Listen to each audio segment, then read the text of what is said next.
to Mark Caesar and anything else um, watching it, lurking in the chat or watching in the future, because obviously my brain is working. Wait, anything else? Are you expecting Eldridge Abominations to log on? Well, I mean, what else would you call the YouTube algorithm? Granted. You win this round. Yeah. So, or, we could also say it was my brain being my brain and just glitching out. That may very well be it as well. Yeah. And I'll let you go ahead and just with... for those who aren't aware, Anne Rice passed away this week, and the news broke today. This is a media show, and Anne Rice, regardless of anything else, was a giant of her genre. She had an impact on the vampire genre and will continue to do so for many, many years. Just best wishes to her family, friends, relatives, loved ones. And just a peaceful passing. That's all we can wish for her and hope it went that way. Seems to be that way from the statement that's been released, but yeah.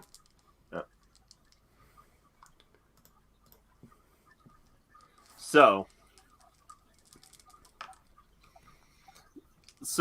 today we are talking about, actually, it's kind of funny because the schedule is going for, like, the way the schedule is laid out. We started with the earliest released that we're talking about, and now this is the late, the most recent one that's on the docket for this month.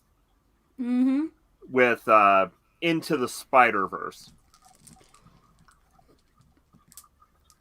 I've got to say, you wouldn't think that to look at it. Like, compared to Into the Spiderverse, El Dorado stands up from an animation point of view. Yeah. Well, stands up. So, very good choice, I think, to kick off the month last week. A lot of similarities. You can see the influence of certain stylistic choices. You can also see the influence of technology that's coming after El Dorado, like 3D. Yeah. Like certain animation techniques that have come in since then that are a lot more popular. Yeah. Now than they were then, or if they existed at all.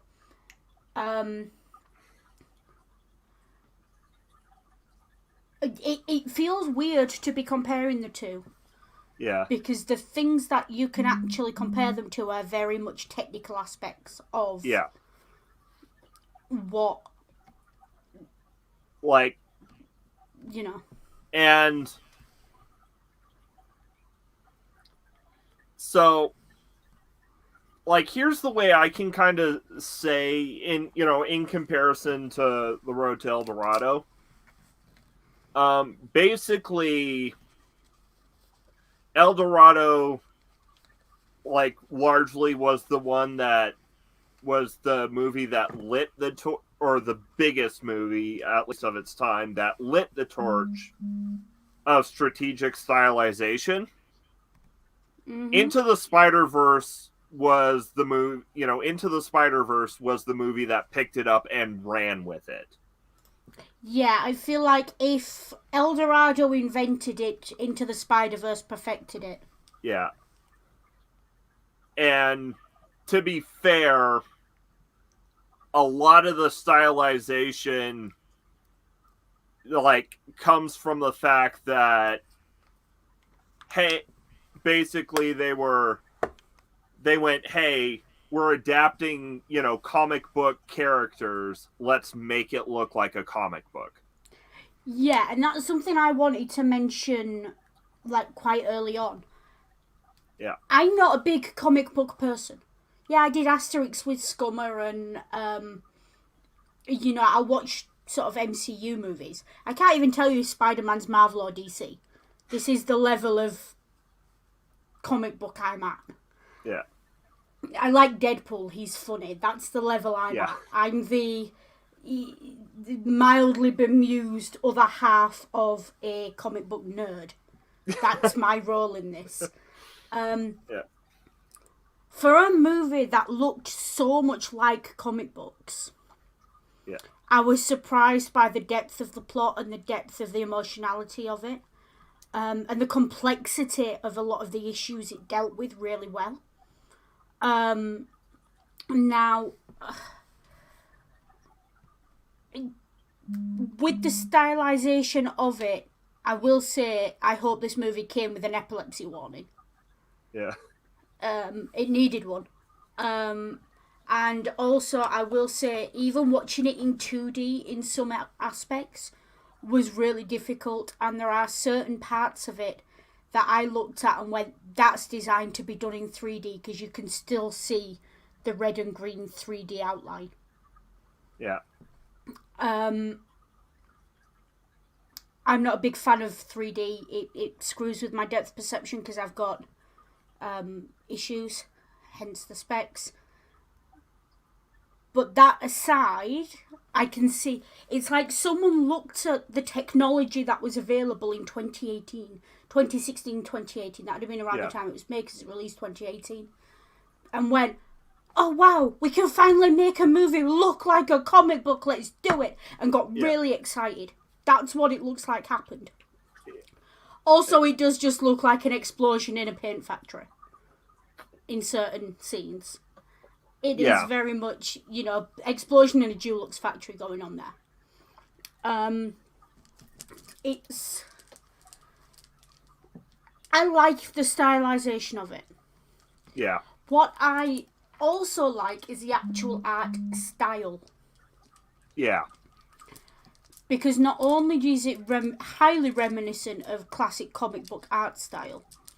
Yeah. It also, like, I deliberately picked this image behind me this week. Yeah. It speaks to,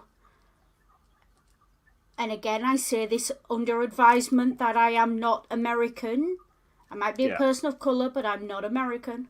I say this under advisement that it speaks to a culture that speaks that artistic language. It speaks to a culture that speaks the language of graffiti and tags and just that whole bright colour. It speaks to a culture that harks back to carnival, to the Caribbean colours, just all of it. It really does. Yeah. And it speaks to a working class audience that aren't used to going to art galleries and seeing beautiful watercolours and oil paintings. The art they see is walking through the subway to school and there's graffiti on the walls. That's what art they see. Yeah. So that to me became reflected in the plot. But I felt it was really important that art style was there. I think this movie and any other art style, for me, would not have spoken to the audience it's very clearly trying to reach. Which, let's be honest, is African Americans. Yeah. That's who this is targeted at, quite clearly. And, for, so once again, we're going to take a look at the state of animation when this movie came out. So, we're looking at basically everything. Basically, everything has kind of the same DreamWorks Disney 3D look, Yeah, so this is a post-Shrek world. Yes. That this is released into. It's post-Shrek, and it's smack dab at the kind of the beginning when Disney especially Disney, are starting to put feelers out on social media to see how people will react to remakes of 2D animation in 3D animation. So Or this is kind of contemporary with the Sonic the Hedgehog kerfuffle. It's contemporary with it's sort of contemporary advertisements of The Lion King, things like that. Also it's it's contemporary with Tangled and Frozen. Yeah. Roughly. Yeah. Now, I will So, say, if you compare this to Tangled or to Frozen, this wins hands down on art. Tangled and Frozen haven't got a touch on this. Yeah. But, Wreck-It Ralph, basically where a lot of, I'm gonna say it, animation has basically, at this point, animation's largely stagnated into everything is in the same style, and you can barely, the only way you can tell what movies from what studio is by the logo. Or perhaps by the script, elements in the script.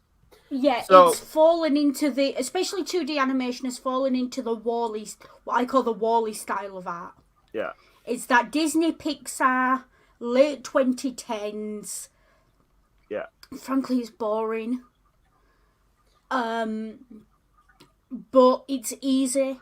It's easy on the eye. It's easy to 3D. Yeah. And it's cheap. And it's quite obviously digital. Yeah.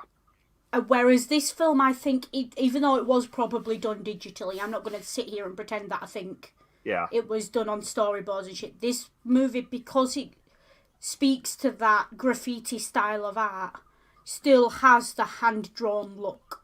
Yeah. And so... Other stuff doesn't have that. It looks... The other animations in this era very much look digitally finished. But I'm building to a point here. So, it's very fitting for a movie coming out in this era with the central theme of asserting your own identity to look so different from anything else being made at, Yeah, no, absolutely. Yeah. It is very fitting. And just one of the ways this art imitates life. The thing is, can you put Mark Caesar's comment up? Because I want to address it, but I want to give, he's said his piece. He's saying, is it because CGI is too good, too cheap, and too accessible? Everyone does the same thing because it's pretty much the best. Who's decided it's the best? I don't particularly like the modern animation style. Even the 2D stuff, I'm not all that keen on it. Yeah. I prefer the slightly more rough and ready of the late 90s, early 2000s look. That this film suits better than those ones. Yeah. And that's I really do think it's just a matter of taste, and it's not me having a go or anything. Yeah. But the problem is, the animation industry is at its core a creative industry. Yeah. When it stagnates, that is the death knell for that industry. And it's really concerning that Disney, that Pixar, that DreamWorks, even some of the Japanese animation that's coming out recently is all sort of combining into this one uniform art style. Yeah. Yes, the Japanese stuff can be really beautiful and can be out there, but it's a lot less common to see that beauty and everything that we would have seen 10, 15 years ago. If you look back at films like who was the famous Japanese animator who died a couple of years back? Miyazaki.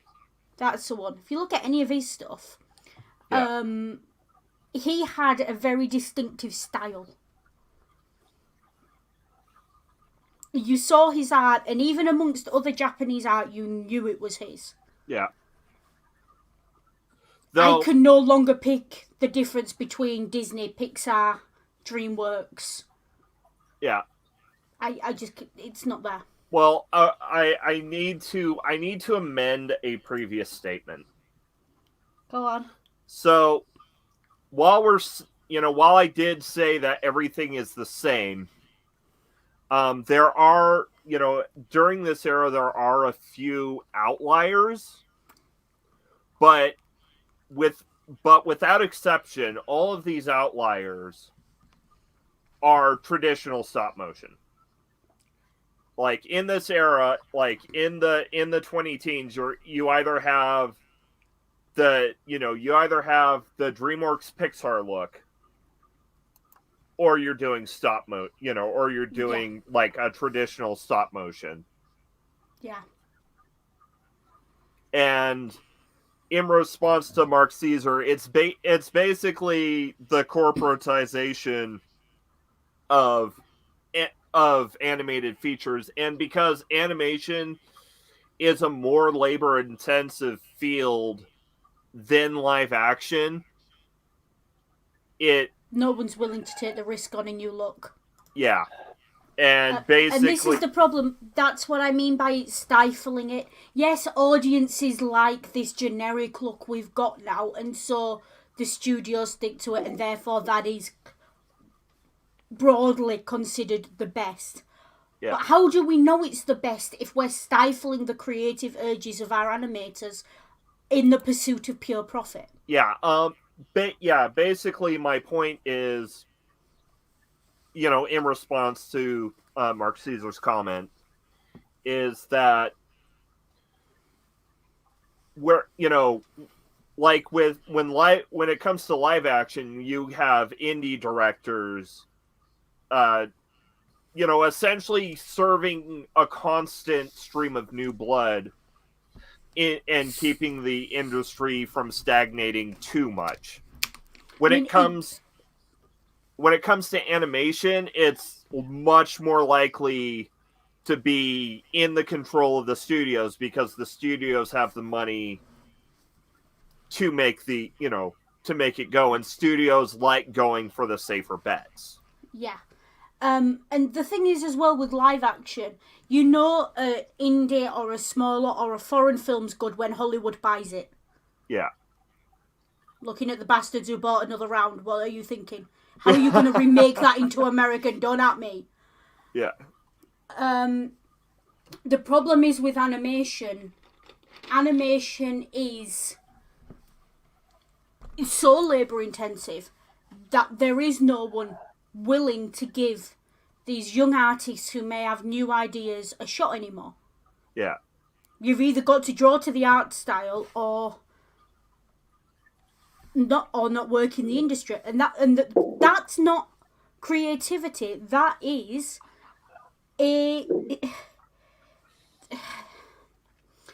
that's not creativity. That's just churning out copies. Yeah. And, to an extent, anyone with a light board and a pen can do that. I think I've noticed this even a bit in actual comics. Sorry guys, by the way, sorry I'm late, but I misjudged the length of this movie. So I did tell you guys to get started without me. Yeah. I'm not the biggest critic on animation ever, but I do like a good Spiderman sort of thing. So But now, I've noticed this in some comics over the last few years, particularly with Marvel, that there is this very generic style. It's very glossy, whatever, but it's I don't know quite how to. It's sometimes almost too sanitized. I don't know if that's the right way to put this. That's exactly. You know where I'm going. What he said. Yeah. What he said. Yeah. It's too sanitized. It's too. And again, especially considering the film we're talking about, I'm being very careful with my words. Don't read into my choice of words here. It's too whitewashed compared to films like this. Yeah. Yeah. And I mean that as in the art style, as in it's very generic. It looks like it was done on a production line, not by someone who had a real fire in the belly. I'm going to say, one of the things I did appreciate the fact that within this movie that there were very different, various sort of styles incorporated with, obviously Japanese anime, some more, like Warner Brothers types, I did appreciate that and some things and like some vibes of the, should we say, mid 1990s Spider-Man cartoon, kind of in this as well. I mean, I'm not the biggest critic of animation or whatever. But I know Noodle and we talked about this before on one of our Asterix streams, a bit with the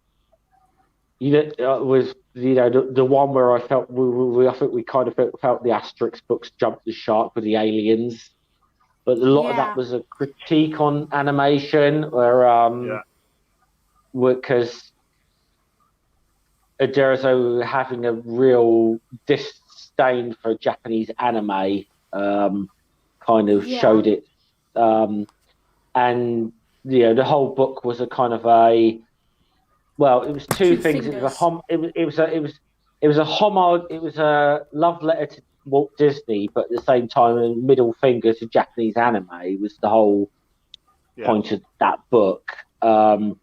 And I'm not the biggest anime fan, but it's but as like I said, I've just finished watching this movie, and this was gripping. It was quite just a really the animation. This just blew me. Some of them blew me away in a way. It was just the whole merger of different styles. And so one final bit to kind of start segueing into the plot. Yeah, is at this point in time, Sony Studios isn't in the best of straits. Especially in regards to the Spider-Man franchise. Because Amazing Spider-Man 2 bombed hard. Yeah. They just, signed the deal. I think they just signed the deal that lets Spider-Man into the MCU. So Sony's in desperate straits with their Spider-Man IP because that's the only thing that's really selling. And they can't really use Peter Parker because it'd be a competing brand.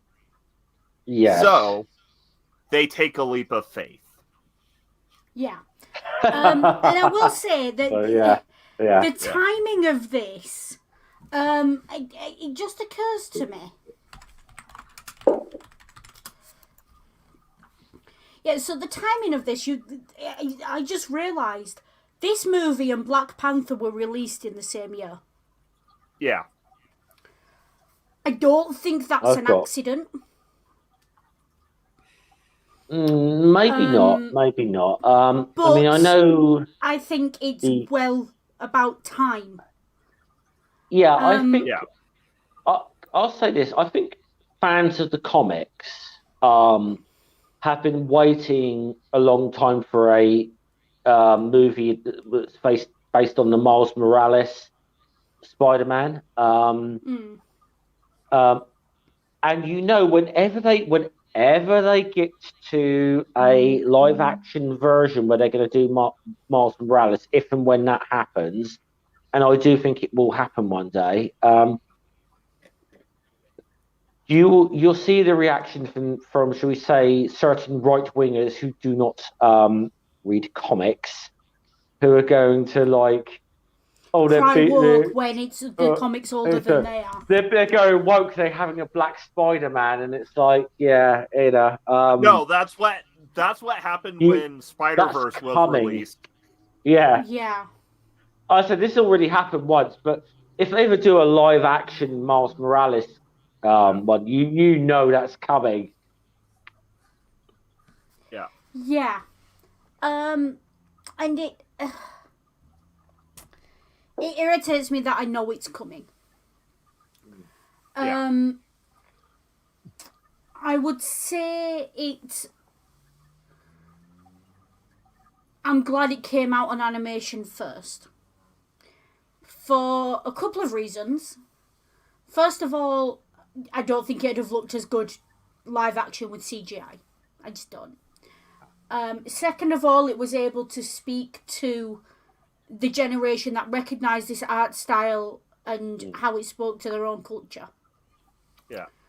And third of all, there wasn't some poor bastard, some poor guy who took on the role who would have to take the trolling and the hate Yeah. and the bigotry. Yeah.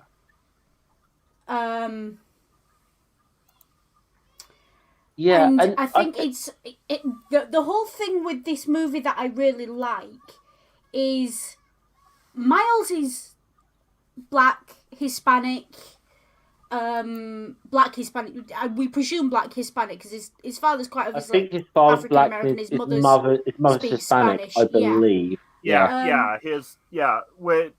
But what this film is very intelligent because it never, ever mentions Miles's race.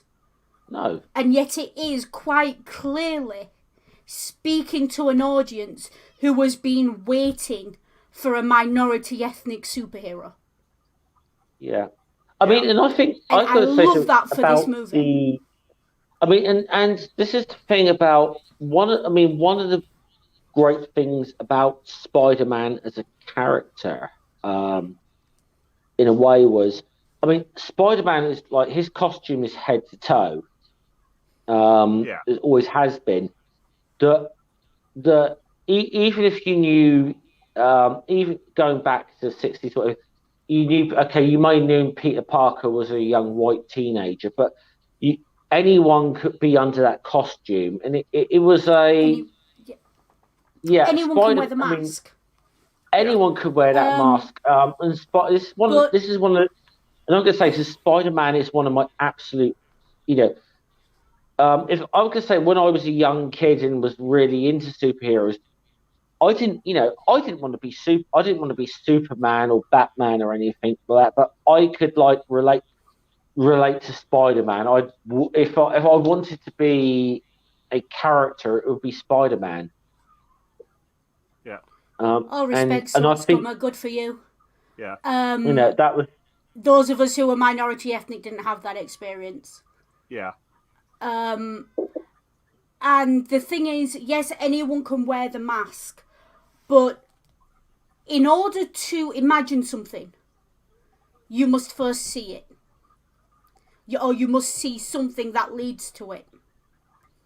And this film shows a generation that actually the black kids, the Latin kids, the non-white kids can be under the mask.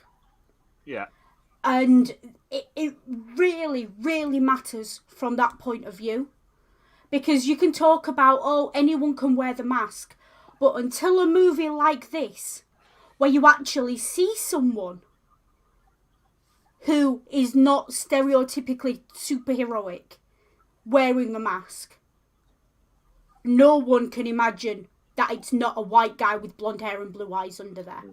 And also, this is a great example of how the explicit message of the movie is reinforced and changed by the implicit subtextual message of the movie, which is, so the explicit, moral of the movie is anyone can be Spider-Man.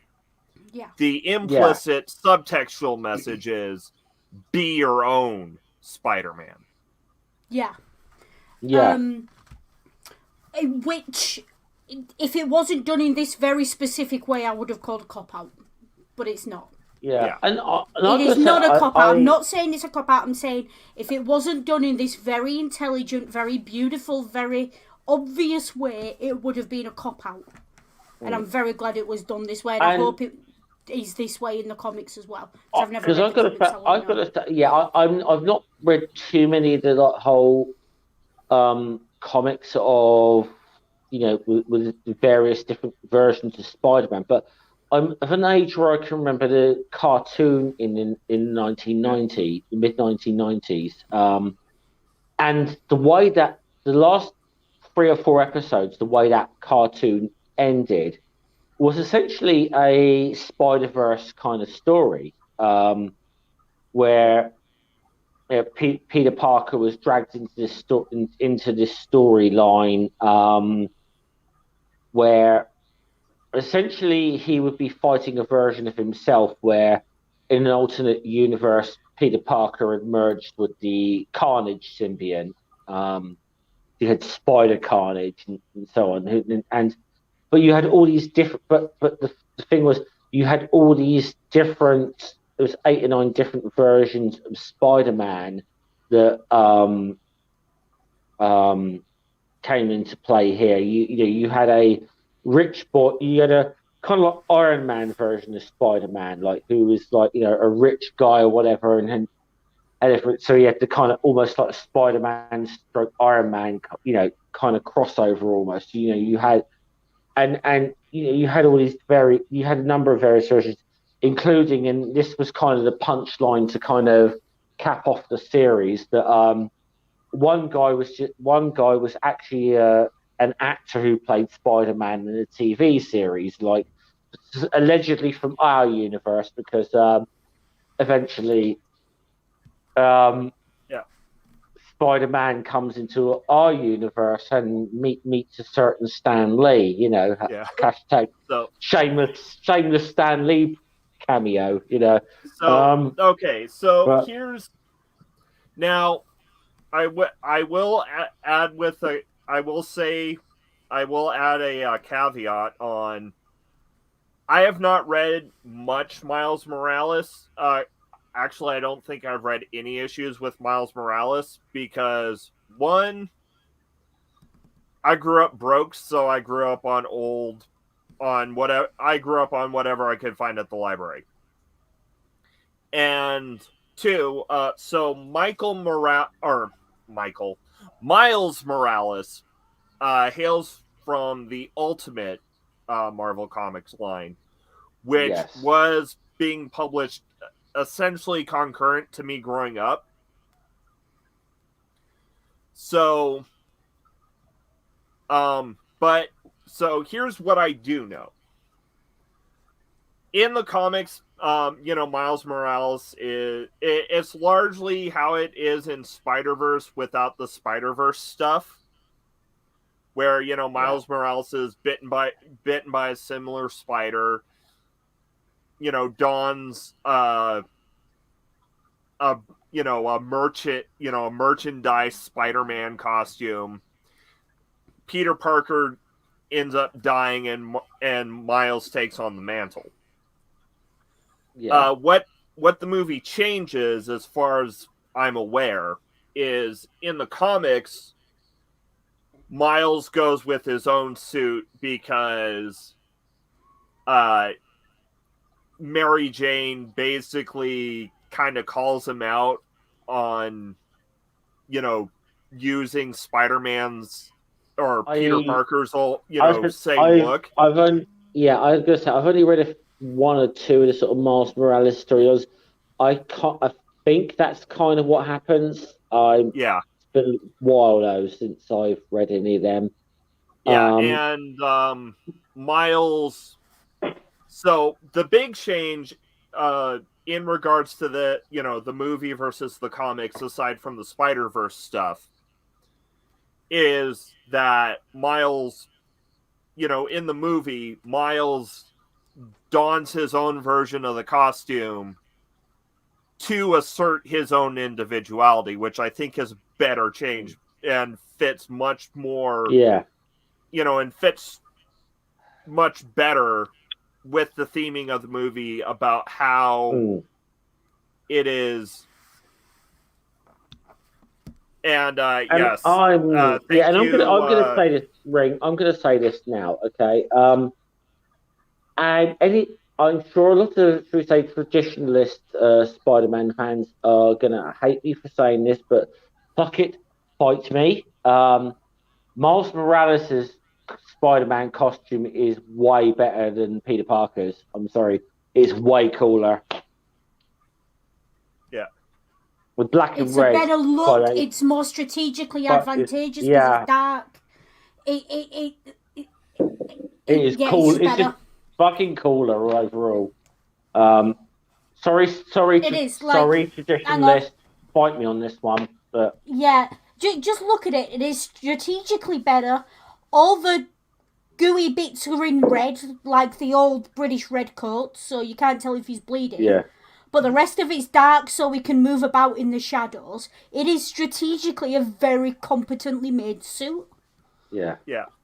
Especially when I mean, you compare it to the bright red monstrosity we're used to. Yeah. yeah, but it was done in a good way here, where it wasn't kind of like it was the black and red look of where I mean, yes now okay, people say yes, the original Spider Peter Parker did have a black costume at one point when he was first infected with the Venom symbiote, but what still was not as cool as this. Yeah. Yeah. Um.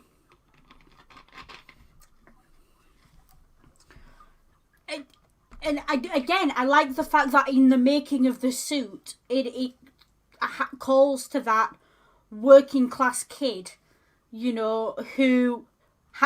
How does he make a suit? He doesn't have money. What does he do? He takes what he's got and he spray paints it. Yeah. Yeah. It's very can do. It's very, and that's something I wanted to just mention because you were talking earlier about how Spider-Man, it felt to you like it was someone you could identify with. Mm. I think What you've hit on a I point have seen why past as well, Noodle. Spider-Man movies, where I think I saw the Tobey Maguire one when I Yeah, was younger. And I saw a couple of other ones floating around and random episodes on TV. What I like about this movie is that it speaks to a very specific experience of Yeah. not belonging in it. There's the comment he passes in the car with his dad when his dad says you have to go to the school. He says, I don't want to go there, it's elitist. yeah, And that that speaks to a feeling that is very yeah. working class. But then And on top of that, as he walks through the school, he's the only non-white kid in the school. Yeah. And if you're not white, I And bet you didn't notice that when he was walking through, but he's the only non-white kid there. Actually, hold on. If I watch this cut out, I think there were a couple of other kids in the background who had sort of slightly darker shades in the character, but yes, by and Slightly large, darker, but not specific, but not slightly darker by as in and the colour large. I am now, not. But Yeah. the point I was going to respond to is this is what even made the Peter Parker Spider-Man relatable to somebody like myself was He was broke, poor, and he was working class essentially. Whereas like like a character like Batman, I can't relate to. I mean, Batman, is like it's interesting as I find Batman as a character is driven in all the things that I can't relate to a guy who's like a billionaire, billionaire who is out there. But I can relate to someone who is you know got is out there trying to be a hero and do the right thing and realizes quote, great power comes great responsibility, but is also dealing with the same everyday issues that everyone else deals with. He's got money worries. I mean, especially with the original Peter Parker thing, it was like I was a teenage boy or whatever when I was reading this stuff. I was like, yeah, I've got the same issues of being crap around girls. I've got the same issues of all that. it was like real life issues you could relate to.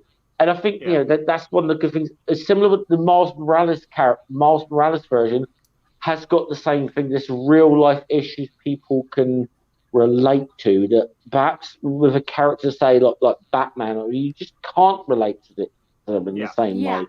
But what I'm getting at with Miles, and it kind of comes through in the way his relationship with his dad, but also the way his mum reacts to him. It speaks to, for me personally, it speaks to a very distinctive experience I have being mixed race, of having parents who always wanted better for me, even if it meant removing me from the culture and the place that I came from. Yeah. Even if it meant sending me away, even if it meant making me really, really not happy. Because the long-term goal was to get me out of the rut they were in. Yeah. And it feels like that. He should not be a poor kid. His mother's a nurse, his father's a cop. Those are both very respectable jobs. Yeah. He should not be a poor Yeah. kid. Respectable, But he's already not been put up necessarily. into...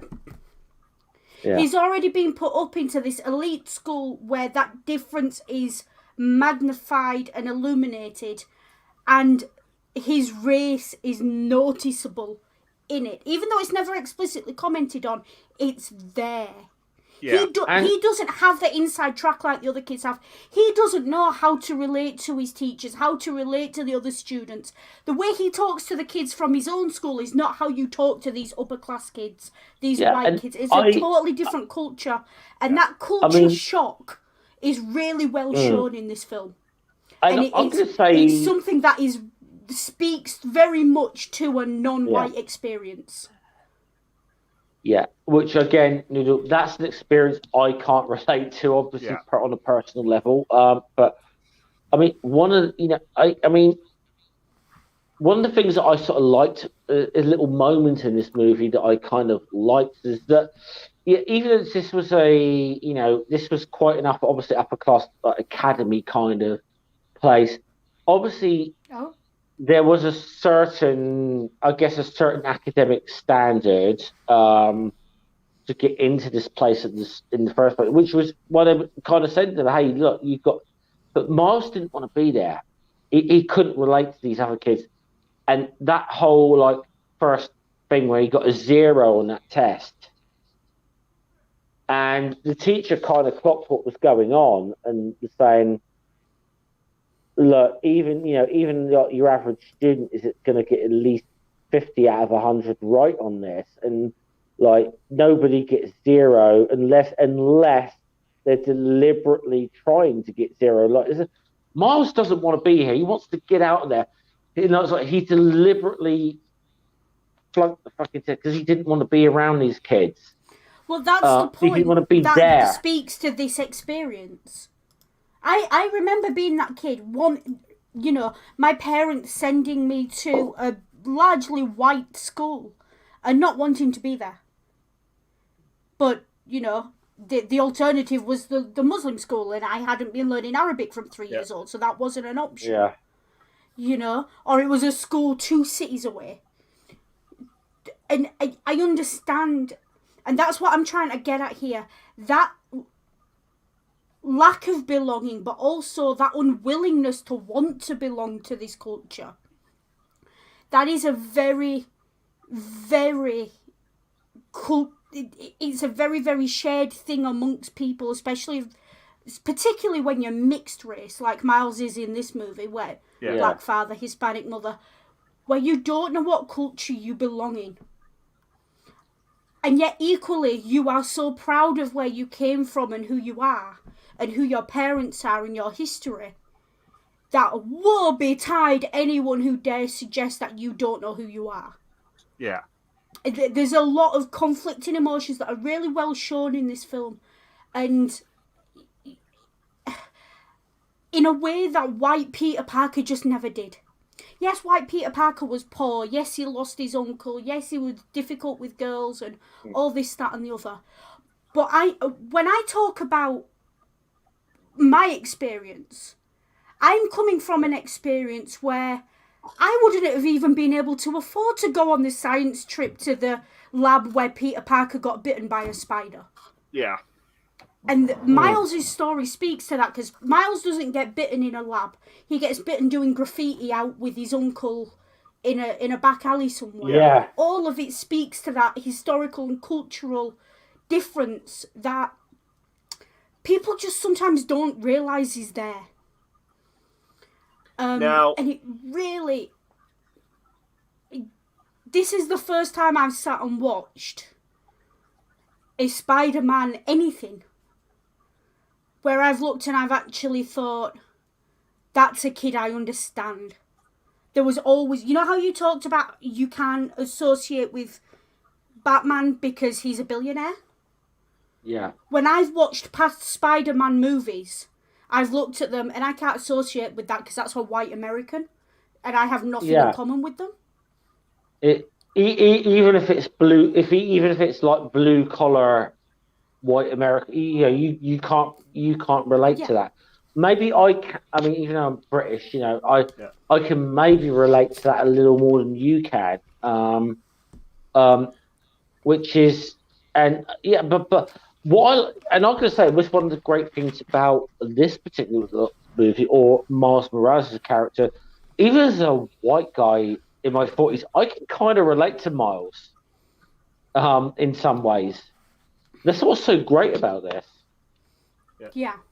On some levels, I can relate to Miles. Maybe not as deep a level as you can, Noodle, but So, while we're on the topic of representation, I'm aware that Peter Parker was originally written, but was he meant to be Jewish or written by someone who was Jewish or something? No. Stanley was Jewish. No. Right. Well, that's not where I was getting at. I have a very specific question for Noodle. Go on. Did you pick up on, or if you did, how did you feel about by Aunt May? That was good. Yes, I picked up on it. Yeah.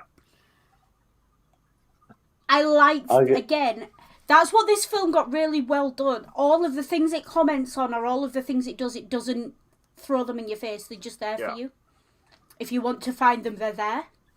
Yeah. I'm gonna say Aunt May rocked in this. It really used to annoy me that Aunt May was almost a burden to Peter Parker in the older Spider-Man. Yeah. Whereas in this one, she's like, no, take it outside, and hits him with a baseball bat. And she's just there, and she's... I'm going to be honest, this particular film, I'll be like, if I was in a fight between two, say, Peter Parker, Spider-Man, Aunt May, I'm going to take Spider-Man on first and Aunt May in this film. She was fucking awesome. She was like... I'm not taking Aunt May on. I'm doing as I'm told and saying, yes, Aunt May. Yeah. Yeah, it's like... Yeah, I mean, because obviously, the original concept of Aunt May in the comics was the little frail aunt or whatever. So, I mean, one of Stan Lee's sort of things that he would, his little plot devices that he would go to time and again in the 60s comics was of Spider-Man being forced to, go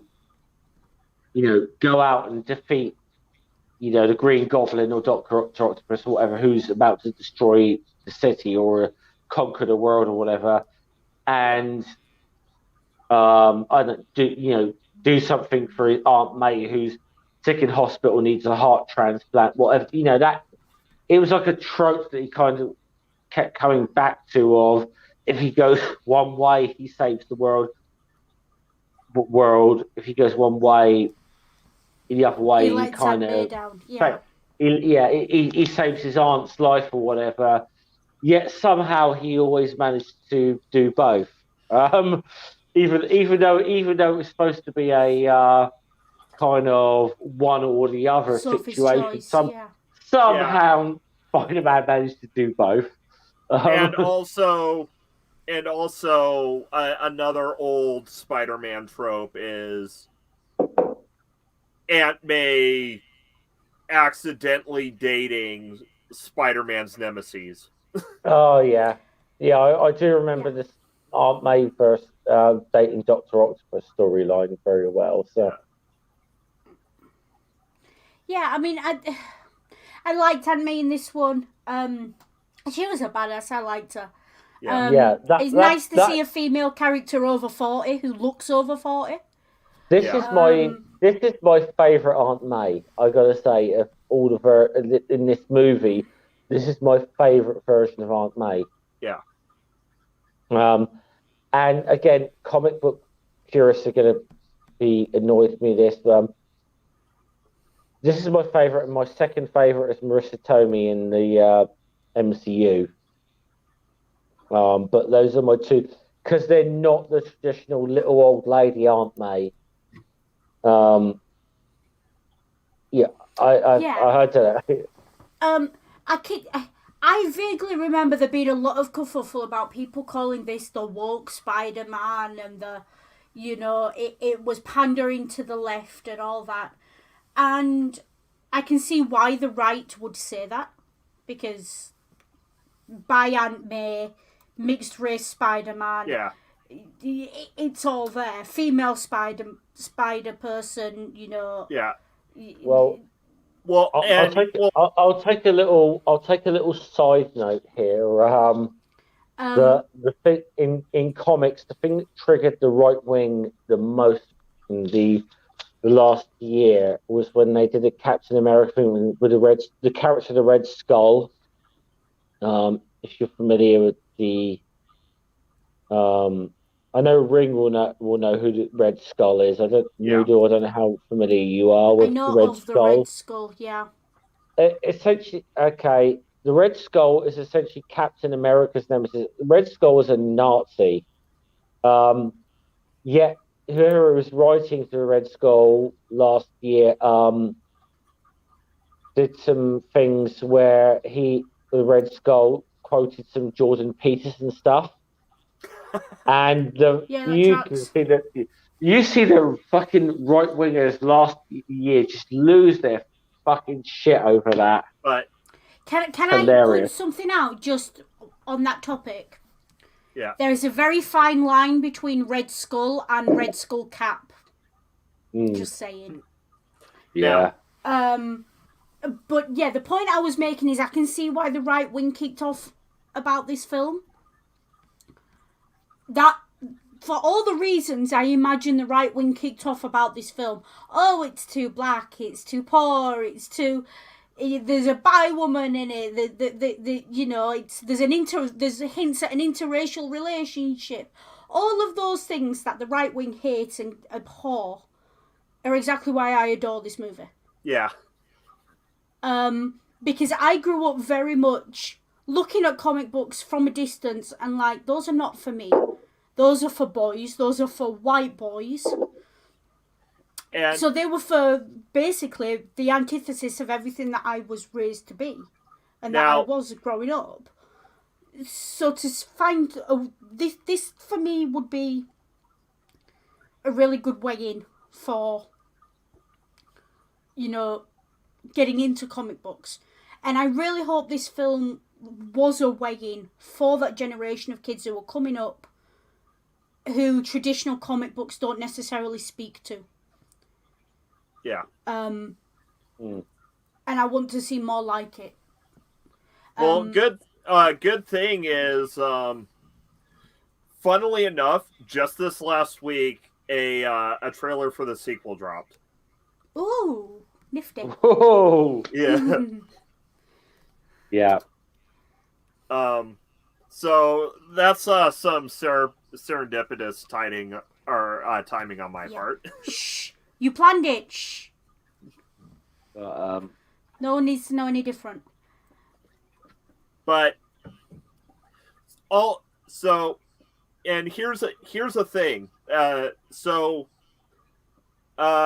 I mentioned that at the beginning of the stream, you can draw a line directly from Rotel Dorado to into the Spider-Verse via the use, and I'd say as far as we have now, mastery in the case of Into the Spider-Verse of strategic stylization. But another way is subversive humor, in that a lot of the humor is drawn from subverting expectations. I gotta say, that's one thing I loved about this movie, was the humor in it. Yeah. Yeah. So also, first, it's just really nice for once for a superhero to have living parents. Yeah. Well, yeah. I mean, but it was. Okay. I mean, they obviously did the thing with, because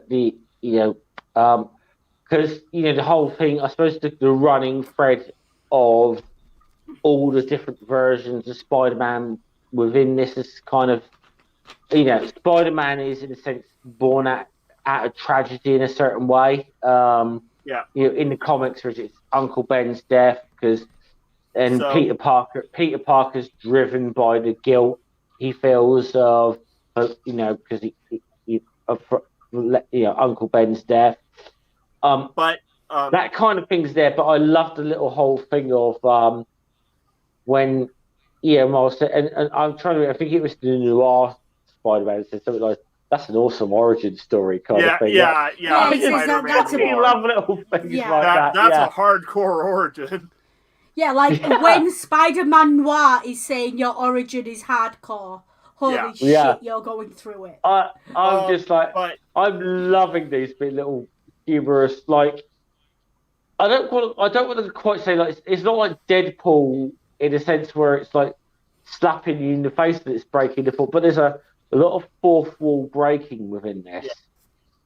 But anyways, as I was saying, like, for instance, in a lot of Spider-Man media, the bite is really treated as a big thing, and up until the actual bite, it's filmed like it's going to be treated like a big thing, because you get a lot of shots of of the spider.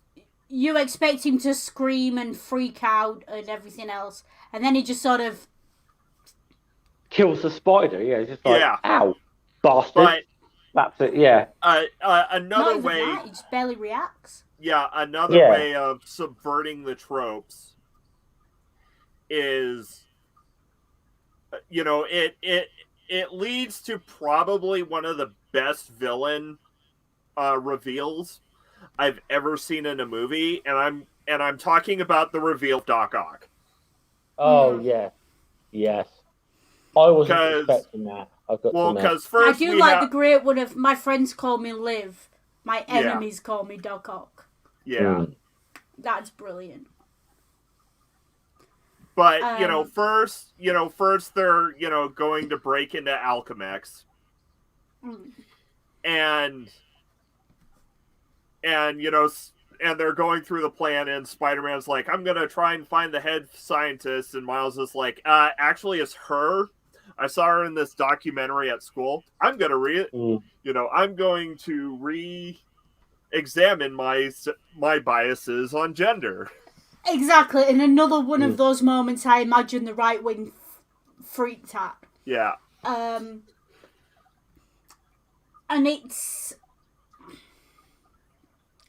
that was fun, and that was definitely like one in there for the girls. Is the comment. Well, but then it continues to where Peter B. Parker is talking with Liv.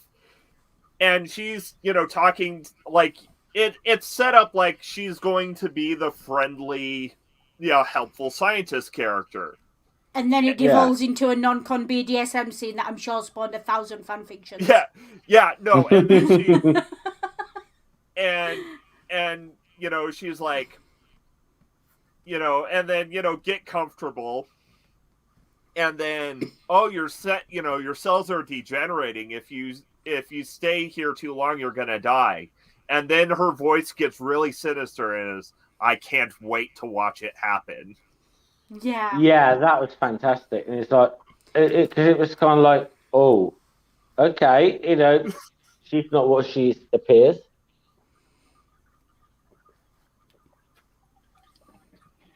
Yeah.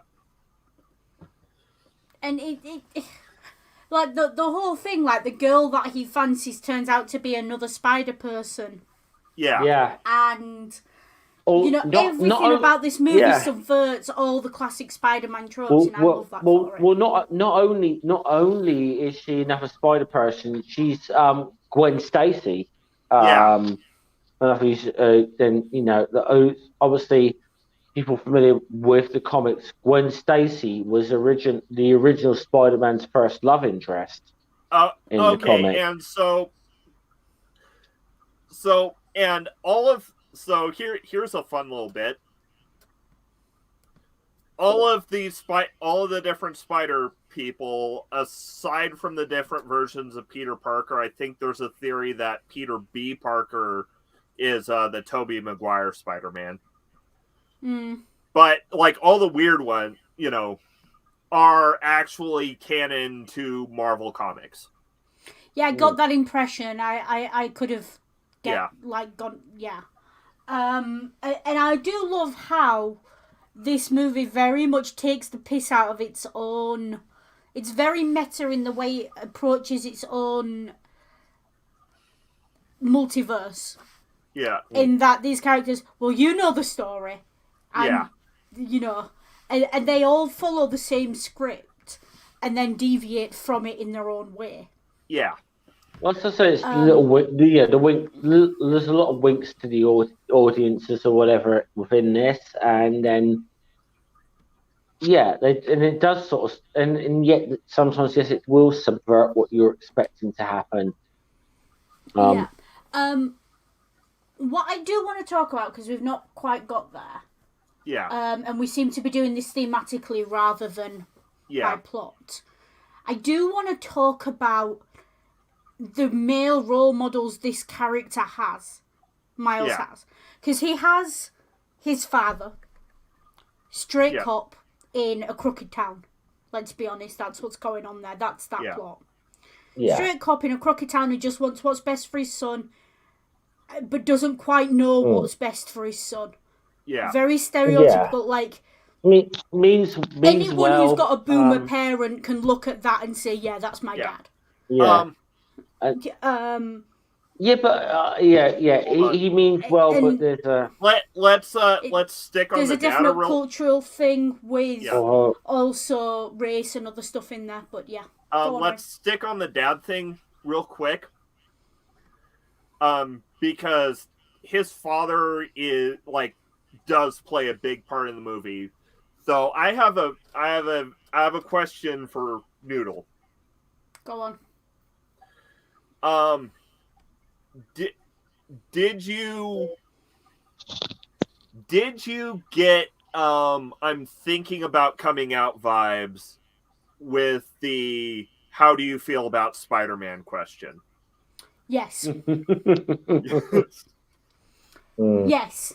Because as someone who was LGBT and is LGBT and as a teenager, we all did that at least once with our parents.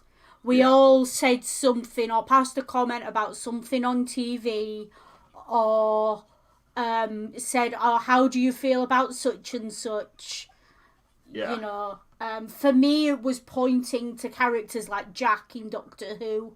It was pointing to other things, and when my parents' reaction was wide-eyed and like, what are you doing?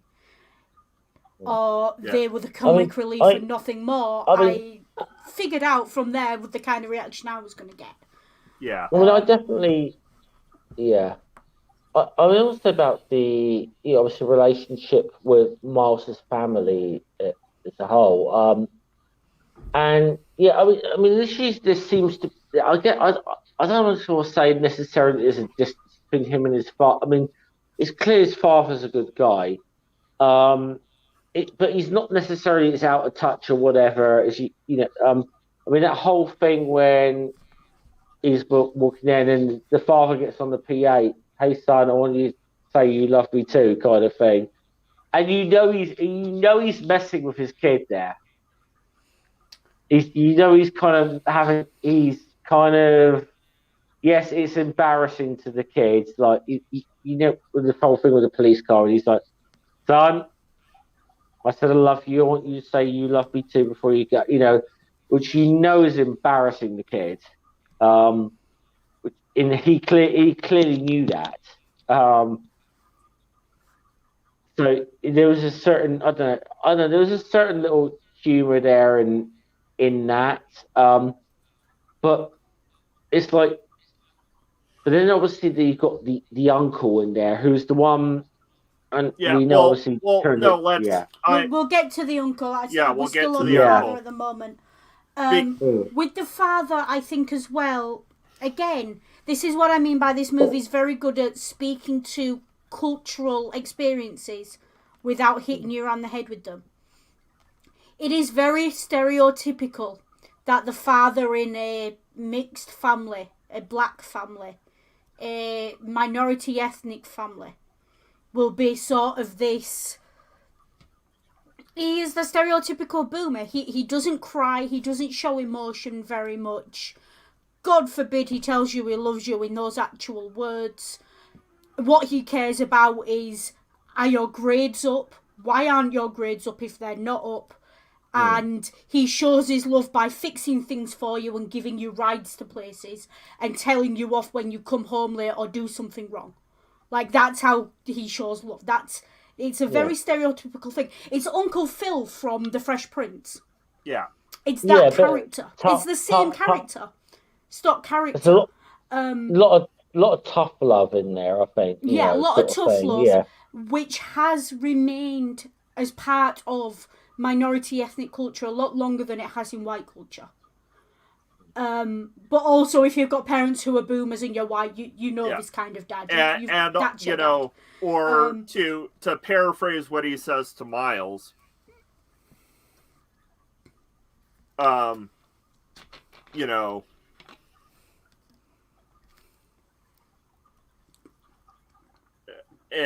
sometimes some or sometimes people drift apart, and I don't want that to happen. Yeah. That's a really, for me, that moment was wish fulfillment. Yeah. And it will have been for a lot of the minority ethnic audience, because when you grow up in that culture of not quite belonging where you are but trying to fit, and your parents pushing you to fit, as I was talking about earlier, you do have to eventually reach a status quo with your parents whereby either you knuckle under and you do as they wanted and you lose who you are, or they have to accept that you're going to take your own path even if they don't agree with it and it's not what they wanted for you. Yeah. And this moment, I know a lot of people who wish they had this moment a lot younger. Yeah. I know a lot of people who are still waiting for this moment in adulthood, who are, various ethnicities. And again, it is that tough love thing of dad has to learn he doesn't know best, but you also have to learn as the child in that situation, dad's doing his best. And he's doing what he knows. He's telling you the things he was raised on, and he doesn't know any better, but he's trying to show you he loves you in the only way he knows how. Yeah. And I'm gonna put a pin in that scene because we're gonna need to circle back around it to segue to the other one of the other mentors for Miles. Yeah. I will say one thing though about the whole, relationships with parents or whatever. Don't tell your parents you're gonna be a fucking YouTuber as a career. Because if I had a kid that said I'm gonna be a YouTuber as a career, I'd be like, No, I've been plugging away at this for 4 years and I've got nowhere, so don't bother. Yeah. Eh, But again, it's that I think you and I coming from different generations, Scummer. That disconnect is what I'm talking about, Yeah. and it's nice to see for once in a film the parents meeting the kid in the middle rather than trying to drag the kid to their side. yeah, and Yeah. well, to be fair, like even though we don't really see much of the father, you know, even though we don't see much of Officer Morales, he does very much have his own character arc that he goes through along, in parallel with Miles, where Miles, whole development of a character and arc is about learning to be his own person. Officer And the Morales, father's arc is learning to let other people be their own people. yeah, is learning, learning to let Miles be his own person. Not only that, but learning to let Aaron be his own person. Yeah.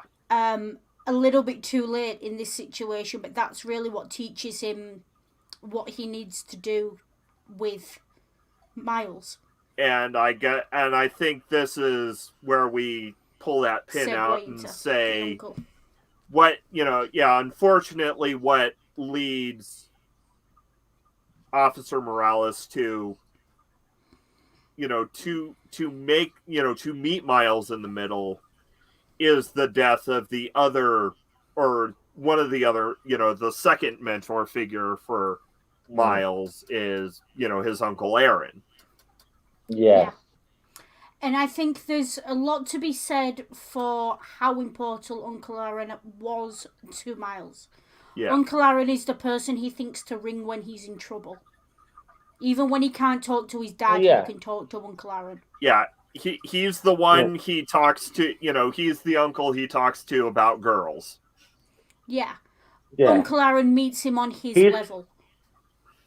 He's kind of like, we got the trope in society about, shall we say, the embarrassing uncle that at the Christmas do kind of thing. There's a bit of a different thing here. You got like the cool. He's like the Uncle Aaron is the cool uncle. Yeah. He's kind of like, he can speak to Miles on a way that maybe his dad can't do, and Miles can talk to his uncle. Or so to put it really clearly, the difference between Uncle Aaron and his dad. Uncle Aaron has no expectations. Yeah. No. And that's the whole point. That's what the graffiti is about. That's the whole. And parents, again, Miles has an inordinate amount of pressure on his shoulders. He's first generation at an upper class school. He's mixed. He's living in Brooklyn. It's America in the 2000s. He's not white. What more do you yeah, that's there.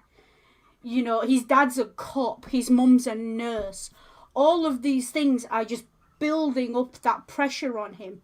And then he's got his uncle who only really cares about his art and whether he can talk to girls or not, and he's helping him navigate puberty, and and it cares about the things he cares about.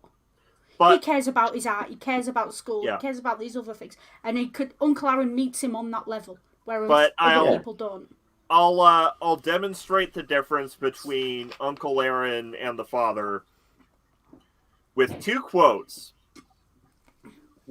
First from the father, "You can walk again when you're peeling off those stickers you put up." And two, "You're holding out on me, man?" Yeah. Yeah.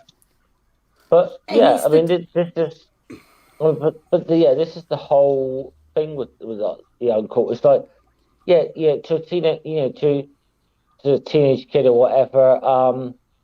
Like, I mean, obviously, in a lot of ways, you could say that the lessons his father is trying to teach him are probably the more valuable ones in a certain way. But, um, like, um, like, but the uncle sort of gives him the whole lecture about, hey, you want to pull girls, this is what you do, which to a teenage boy is probably going to be like, More something interesting. you're going to pay more attention to.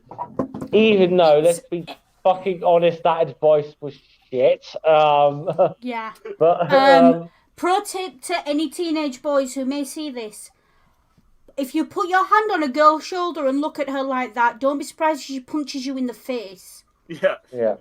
Especially if she doesn't even know your name yet. Yeah. Let me put it this way: if you put your right hand on her shoulder, just put your left hand over your genitals, just fucking in case. Yeah. Okay, because I think that's a likely outcome. Yeah, very much so. But again, it's that his father teaches him to conform. His uncle is teaching him to be himself. Yeah.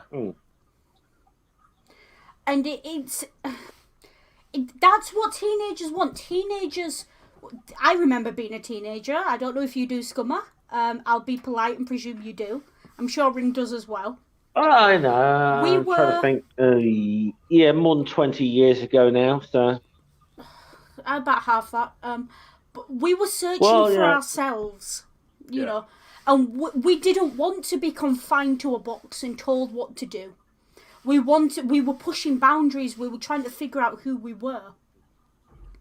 And anyone telling us, no, you have to fit this box, you have to wear a school uniform, you have to go to this place, and you have to do this, and you have to do all this, you have to be away from home when you don't want to be, and in a culture you don't want to be in. All of that very much speaks to a universal teenage experience. I'm not saying it's only a non-white experience, because it's not. It's a very much a teenage experience, but on top of that, it has the nuance of the ethnic minority culture. I was a Gen X teenager, so believe me, when I know this stuff, So you were one of the first teenagers to be called a teenager. Yeah. Oh, this is just puberty. Do you even know what puberty is? Yeah. And that's the whole thing. And I kind of... It kind of is, because the whole Spider-Man being bitten by a spider kind of has always been an allegory of puberty, rites of passage into adulthood, growing into who you are as a person, and learning to accept the responsibility for your actions and the responsibility for what you are capable of. Yeah, I mean, this has always been a long-standing thing with even within the Spider-Man comics. It's like, I mean, some of the early Stan Lee issues. One of the issues Peter's dealing with is acne. Just like a teenage boy having that kind of issue. So. It's always Spider-Man's always obviously been a character that taps into those kind of issues, because obviously originally Spider-Man was a teenager. And that's how the character was conceived. But again, it's this thing of that need. When his father recognizes him and reaches out to him, that is a really important comment on recognizing your kids are their own people. And there is a lot of parents do this. And as someone who doesn't have kids, I absolutely am telling you that you're raising your kid wrong if you do this. Don't at me. Yes, I can subvert expectations too. Your child is not your Barbie doll or your action figure to dress up and move around and treat like a piece on a chessboard and to live vicariously through. They are their own person with their own feelings and their own understanding of the world, and you have to accept that or you will lose them. You will lose them in adulthood. And there's just no other way around that, because you have to accept that they are their own thinking, feeling human being.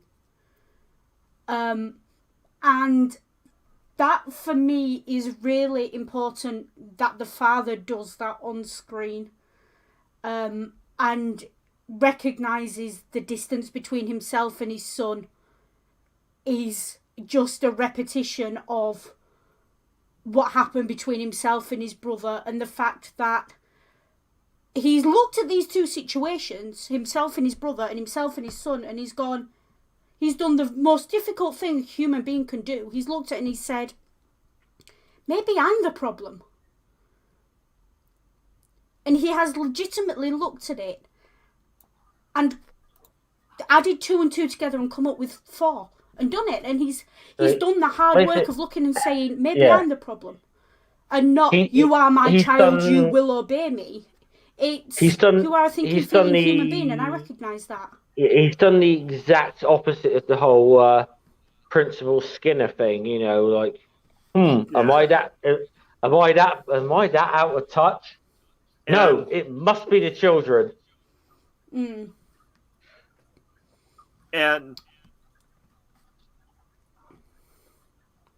And of course, you know, it's that speech to Miles that gives Miles the spark he needs to take his own leap of faith. Yeah, and this is the whole thing again. I'm sure anyone who's ever had an overbearing parent knows this. You spend most of your life trying to please that parent. And I truly believe that in that situation, when you've got a parent like that, you truly become an adult the first time you realise, understand and stick to it, when you look at it and you say to yourself, hang on, whose life am I living here? And that's what Miles does in that moment. His dad gives him permission to live his own life. And it's really nice that the dad gives him permission. Because if he didn't, you know that 5 years down the line in that plot, when Miles hits 18, 19, he's going to take it anyway. Yeah. So it's really nice to see the father doing the work and doing the growing with his son. And that's really rare in films, and it's really nice to see a healthy adult male ideal for this kid. Well, no, because you know, Dad's mostly a good guy. I mean, ACAB, but mostly a good guy. Yeah. You know, and he means well, and his heart's in the right place. And like I said right at the start, he's probably the only non-crooked cop on the whole force. Yeah. You know, there's probably a reason we don't see any of the other cops. Probably a reason it was his car his son fell in front of and not anyone else's, because can you imagine how that would have gone? Yeah. And it's those little things that speak to 20. That. Yeah. Anyway, go on, Skimmer, what was that?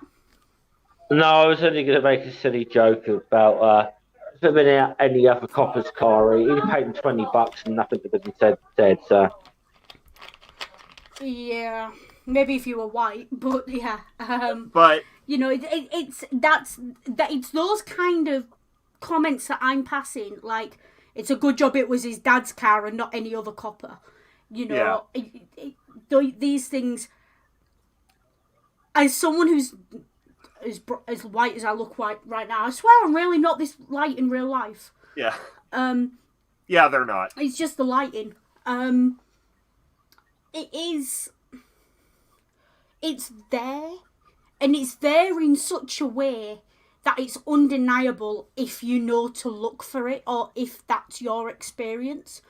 But if it's not your experience of being an ethnic minority in a country where the police carry guns and are perfectly willing to blow you away for a speeding fine, you can miss those things and still enjoy the film and still find things in it to relate to. But it's so important that those things are there, because Miles is not just drawn black or drawn mixed or drawn Hispanic. Miles is Hispanic, is black, is mixed, and his experience reflects that. It's really easy to draw a character in a story and say, oh, I'm going to make them black. Channel punching bag. Yeah. But it's not easy to then take that character and make them black. And arguably, it can be, you know, especially since you mentioned the channel punching bag. I'm gonna make the only Irish kid in the school good at explosives. Yeah. Sorry guys. Just gonna jump in and say I'm gonna have to jump off right now. So No worries. do continue to stream without me. But I'll sum up by saying I thoroughly enjoyed this movie. Fantastic. So that's all I'll sum up. See you guys. Yep. See you come up. But yeah, and channel punching bag can point to a character and say they're black. But then they don't do anything that makes them black. Or they're gay. They're gay. They don't do anything that makes them gay. And or they can try and play it as I never said they weren't black, which is just as irritating. Because yes, you did. Because if they were black when they were on the run, they would have walked into a supermarket and bought a 2-kilo bag of rice. That's how that shit would have gone down. Just little things like that, like Miles's parents. You know, Miles speaks Spanish as he's walking along the street. Yeah. You know, he interacts with people in his home area as one of them, which makes it even more different when he's dropped into this very white, very elite world. And that's how you write a minority ethnic character. I'm not saying white people don't write a minority ethnic character. That's not what I'm saying. I'm saying if you do it, do your research, do it properly. Yeah, understand the issues. And that's what this film does really well. Understands them without giving you a lecture on them. I'm giving you the lecture instead. You know, but this film really does understand how to speak to that experience of being, I don't want to say stranger in a strange land because he doesn't start a sex cult, but being a foreigner in your own home, in your own environment is, I can't explain it. It's just, this film speaks to that. Yeah. And that's why I think this film hit me so hard watching it. And why I sit here, and even though I'm not African American, I'm not Hispanic, I know what it is to be a foreigner in my own home, in my own streets. I know what it is to have my best friend in the whole world, who I've known since I was 4 years old, turn to me and say, we don't want these Polish immigrants coming over here taking our jobs. And then when I say, excuse me, I'm Polish, turns to me and says, not you, we don't mean you, you're one of us. But actually, no, I'm not. Or, you know, we don't want these people do drugs, or these people do, and I'm like, no, these are my people. Yeah. And having to grapple with that difference. And this film does speak to that loneliness you feel, especially as a mixed child in a mixed household. You're always balancing the two cultures you were raised into, as well as the culture you're actually living in. Yeah. And I think this, for me, is a really interesting telling of, he's got his mother's Spanish culture, his father's African American, and he's in Brooklyn. And he's got to deal with rich white kids. Yeah. And so those are three things he's got to balance. He's got to find his place within them. It's like the Venn diagram, but he's blindfolded looking for the middle. You know? And then they throw, he's also got to learn how to be Spider-Man. on top of that. Yeah, and that's why the previous Spider-Men were all allegories for... To an extent, they tapped into this, but they lacked that racial element that this film has. Yeah. Which is why I said, yeah, white kids probably could relate to this in the past, but this is the film that your non-white kids are going to look at and relate to. Yeah. And I love that for them, that they're going to have that at that young age. And they're not going to be pushing 30, as someone told me I was a couple of weeks ago. They're not going to be pushing 30 and excited because finally there's a non-white protagonist in a comic book movie. Yeah. And that's a real gift. And the fact that Stanley was willing to put this story out there when it first came out. Yeah. And Stanley, hats off to the guy. For an old rich white guy, dude had some really progressive ideas and came up with some really progressive concepts and wasn't scared to put them out there. Yeah. It's like him, Ian McKellen, and like can't really say him because he's not white, but him and Ian McKellen sort of, and who's the guy? Picard. Patrick Stewart. Patrick Stewart, the three of them. I think it was Patrick Stewart who said, when I was a child, the only people that were listened to were middle-aged white guys. Well, now I'm a middle-aged white guy and I'm going to talk for the people who aren't being heard. Yeah. Or something to that effect, he said. And, okay, so a little note on the choice of villain, or the choice of overarching villain. Yeah. So, this is merely me speaking as someone, as a comic book aficionado. Picking the Kingpin as, the villain of this movie was a brilliant choice. Because the Kingpin's place in comics is, he is the respectable philanthropist, by day, who is also the most ruthless, mafioso, in New York, who runs, he's the crime boss who runs everything, but everyone looks at him like he's the pillar of society. He's Michael Corleone in The Godfather Part 3. Yeah. That's what's going on there. And yeah, I get it. There's also the Luke Cage element of this. Yeah. The design, Kingpin is Fisk, isn't it? Yeah, Kingpin is Wilson Fisk. Yeah, so you've got the tie-in there for Daredevil and Luke Cage and all that. Yeah, and it's really nice to see. Don't get me wrong, Luke Cage is a great character. Yeah, but Luke Cage is very much of the blaxploitation genre of big, strong black man. That's his kind of whole deal.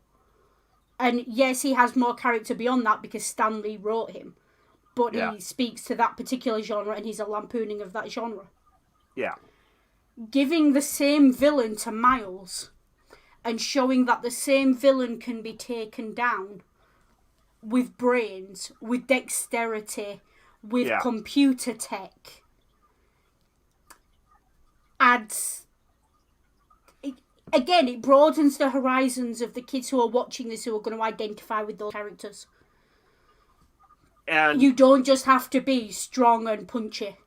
You can swing, you can computer code, you can do all those other things as well. And, and the fact that, Kingpin's not in it for any kind of power or, he wants his family back because So so this is another theme of Into the Spider-Verse is the impact of double lives. Mm. Because his double life drove his family away to where they, to their ultimate deaths. There's two things I want to comment on that. First of all, this film very cleverly shows that it's his own decisions that drive them away. Because he chooses to destroy Spider-Man, that's what drives his family away repeatedly. Yeah. So it's his own decisions, and he's stuck in his own time loop, if you like. He's not learning the lesson. But also, I really love the fact that this film didn't go into depth and try and make him a sympathetic villain. Yeah. Don't get me wrong, X-Men did it really well, but there's only so many Jewish ex-Holocaust survivors you can have in a comic book franchise. Yeah. You've got to have some villains somewhere. And the point of Kingpin's villainy for me in this film is not that he wants to destroy Spider-Man. His villainy is that he can't learn. He refuses to learn that his origin story is entirely his fault. Yeah. Which is a really nice contrast to the traditional Peter Parker story of, I got Uncle Ben killed, it's my fault, I need to earn my redemption. Yeah. And it's that immediate, he becomes the antithesis of that version of Spider-Man. And his, well, also, Kingpin is, well, also, like, an embodiment of the white patriarchal ultra-rich power style. Because when he's talking to Liv, my super collider, and Liv corrects him after he walks away, our super collider. Yeah. And anyone who's even been on social media for the last 10 years has seen examples of women, minority ethnic people coming up with an idea and then white people buying it and pitching it as their own. It happens, it happens with technology, especially in areas of medicine, things like that. For side note, folks, the reason the scientists in South Africa are able to spot the virus first is not because it's originating there. It's because they are the best immunologists in the world, and they have spent the last 4 decades studying HIV and AIDS and its transmission, and they know what they're looking for. Yeah. The variants aren't coming out of South Africa. South African scientists are the best in the world at identifying them.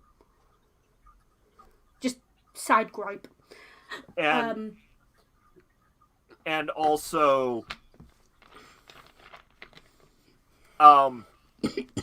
it takes what's usually shown as a heroic trait, but pushes it to its logical extreme conclusion, because Kingpin isn't letting anything get in the way of his goal, and that is his villainy. Yeah, and his goal is his family, which in any other story would be a redemptive feature of the arc. But,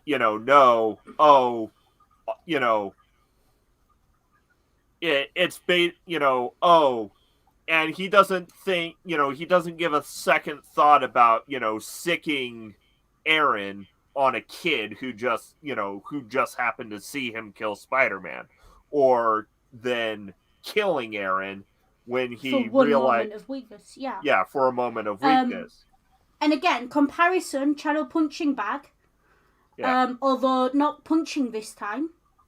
But just to point out, there is a character in those books who has one split-second moment of doubt and doesn't kill the main character.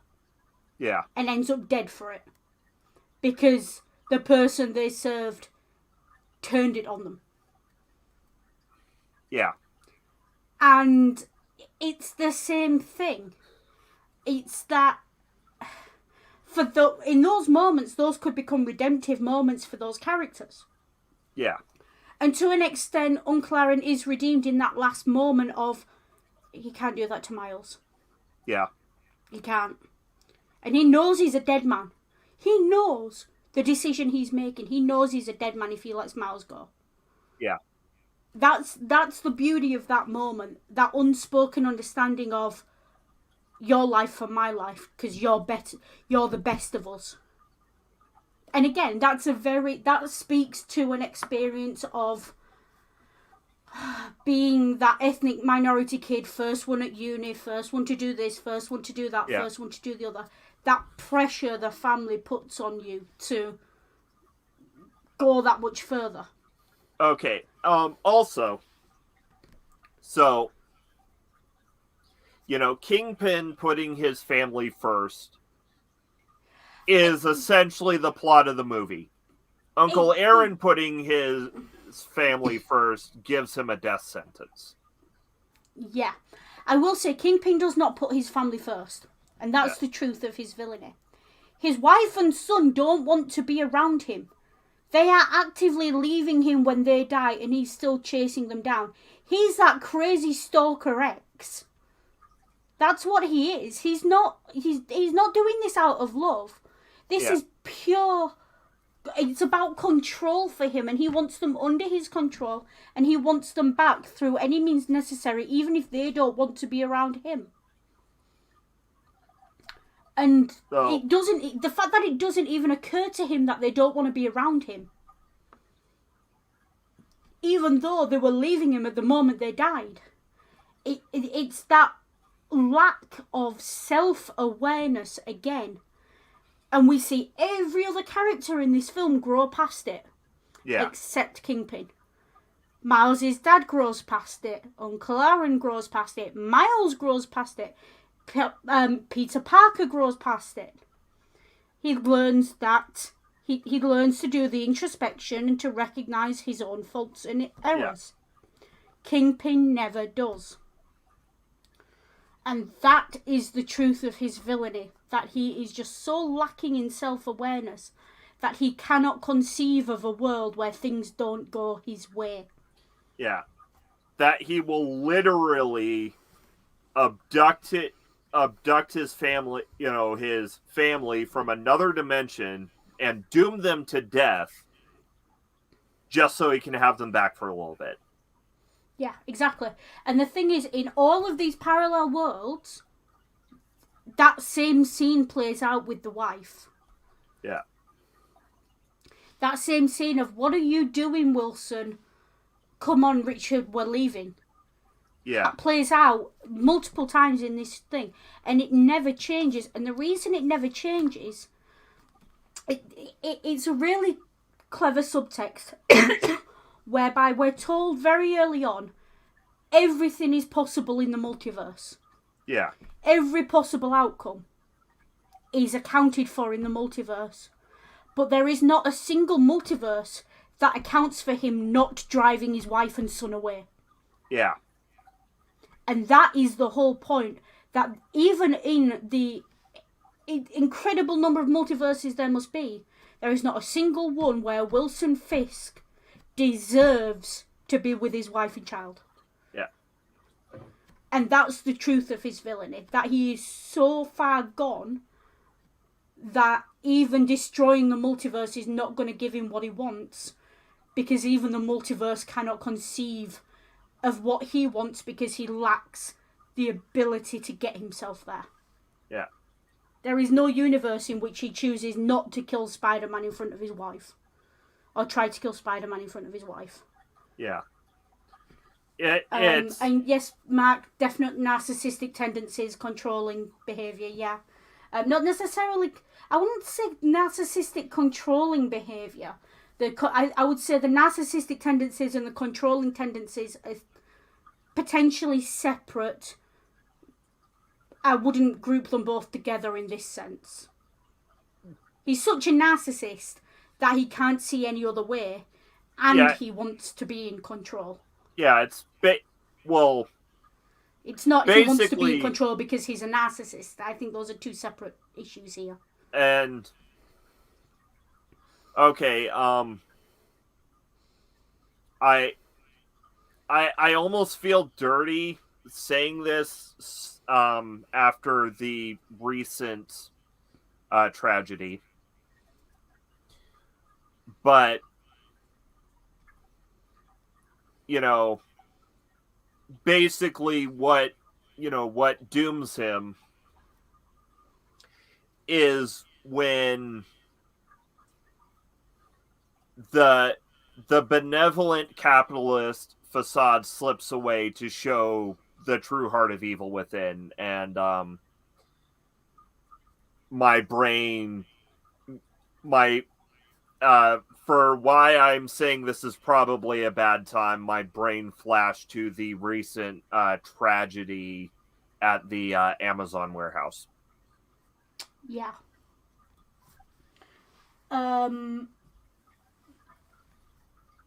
Yeah. I'm not even going to elaborate on that. Just yeah. Yeah. You know, if someone were to write a book in which an all-powerful corporation demanded compliance and created a world in which everyone pretended to be happy when they weren't, and its logo was a smirk, most book agents, most literary agents would tell you that you were being too heavy-handed with the metaphors and to go and try again. Yeah. So, you know, but that does bring us on to Peter Parker, who is the third big male character in this. Yeah, well, Peter B. Parker. Peter B. Parker, yeah. Because Peter Parker doesn't make it through the first act. Yeah. And, again, something this film gets right, but doesn't explicitly say. Peter B. Parker, by about the second third of this film, is actively suicidal. Yeah.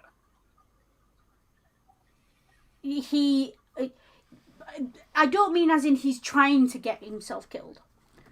I mean as in he's trying to put himself in a situation because he clearly doesn't want to go back to his own life. And in that's what I mean by that. He thinks there's nothing left for him except to die. And there's a beautiful moment between him and Miles in the final sort of few scenes. Yeah. Where he says to Miles, "I'm not going to watch a Spider-Man die." And Miles says, "Neither am I." And you do get the sense in that moment that right up until Miles says that, Peter B. Parker doesn't, in his own mind, feel like a Spider-Man anymore. He feels like that's his glory days. You know, he feels like that part of his life is over and done with, and he's a washed up nobody. Yeah, you know, a little thicker around the waist. Yeah, a little thicker around the waist, divorced, money troubles, his aunt's dead. He's got nothing. He's the stereotypical 40-something bachelor. And everyone around him can see it. And he's... The fact that none of them... Well, Spider-Woman tried, didn't she? Gwen tried. Yeah. That none of them explicitly call him out on his bullshit. And tell him to pick himself up and frigging sort himself out. Well, I mean... Like, Miles tries, Spider-Woman tries, but none of the other characters look at him and see this. So it is really important that he has that moment with Miles where, just like Miles needed that moment with his father, Peter B. Parker needed that moment with Miles Yeah. to give him. Again, it does. The film beats you around the head with that when he says, "How do I know it's going to be okay?" And Miles says, "I do." And oh yeah, it's a leap of faith. And it really drives that point home. Yeah, it's very specifically mirrored to when Peter does it to Miles. Mm. And it is that very much repaying the debt. Yeah. And squaring things away and giving him the opportunity and the potential catalyst to better his life. Yeah. And this is it's just a stereotypical American thing in films. You don't give your characters happy endings, you just give them the potential for one. And genuinely, just like the Declaration of Independence wasn't meant to be taken that literally. Well, you know, I think you it's give more... them the pursuit of happiness. You don't give them, well, you know, white picket fence. At least in modern, modern film, and definitely in more serialized formats like TV and comic books, you can't have a definite happy ending because you're going to need to shake that up to drive further conflict in the series. Yeah, and you're also at the point where I would hope we're getting to the stage where they recognise that a happy ending for one part of the audience is not going to be a happy ending for the second part of the audience. Yeah. But so I get it. I feel like it's a very American thing that's like permeated to leave endings really like vague. But while we're on the topic, of leaps of faith, I think we should definitely talk about what is, visually speaking, the best scene of the movie. Miles' leap of faith. Yes. Yeah, right. From what I've seen of previous Spider-Mans, what I really like about this, he does everything every previous Spider-Man did in their moment of, woo, I'm Spider-Man. Yeah. But he does it bigger, better, higher, faster, stronger. Yeah. They go to a 10-story building. He goes to a 25-story building. Yeah. They swing between two buildings. He jumps across three. It's that. They climb a wall 10 stories high. He climbs 20 stories. Yeah. He's just there. That's what he is. And that was possible because this was an animated film. Yeah. It would have been really...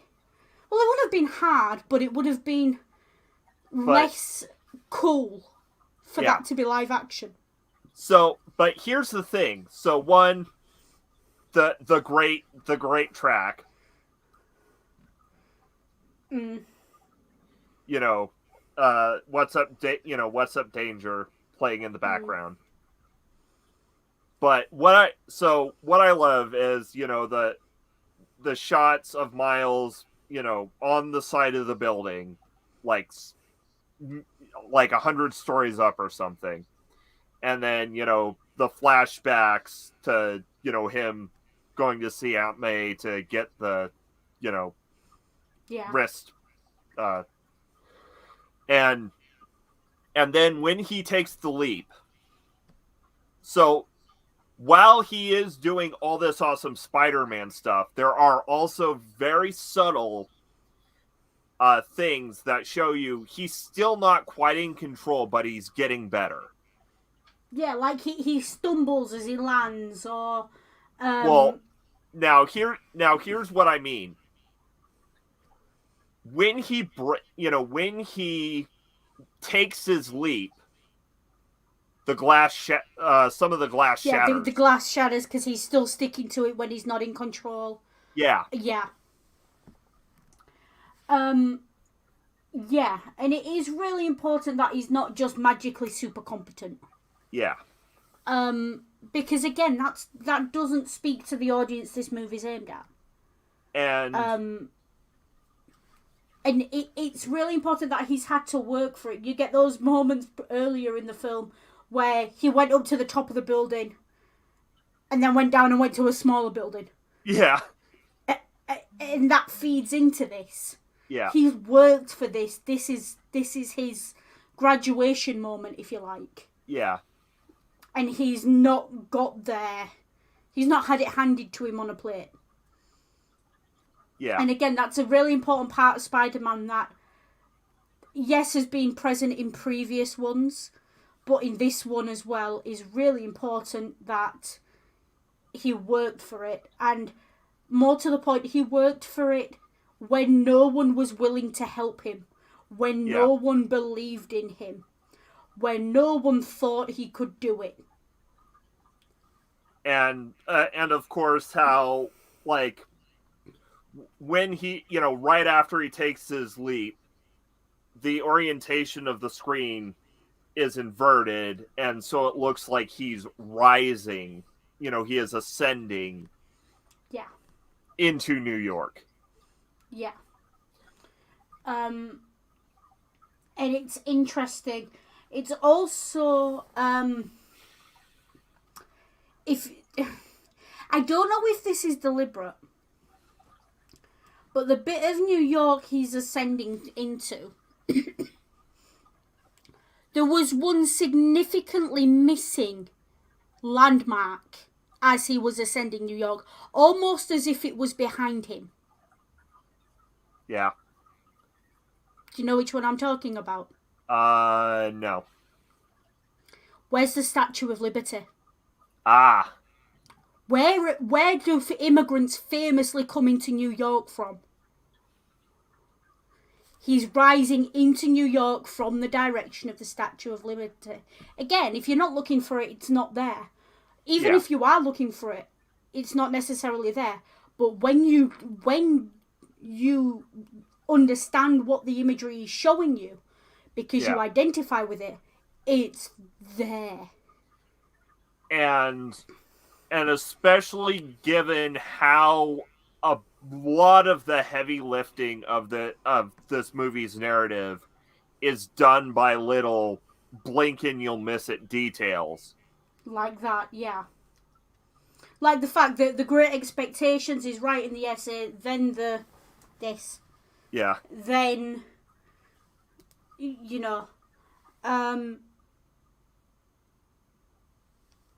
and it's an interesting, there is a detail at the end. Yeah.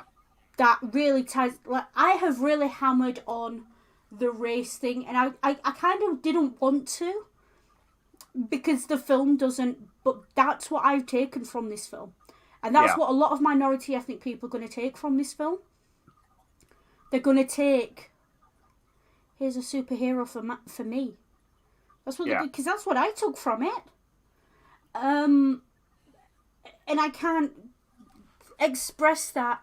And that is expressed in one of the last shots of this film, which we'll put a pin in, but remind me when we get there. Okay.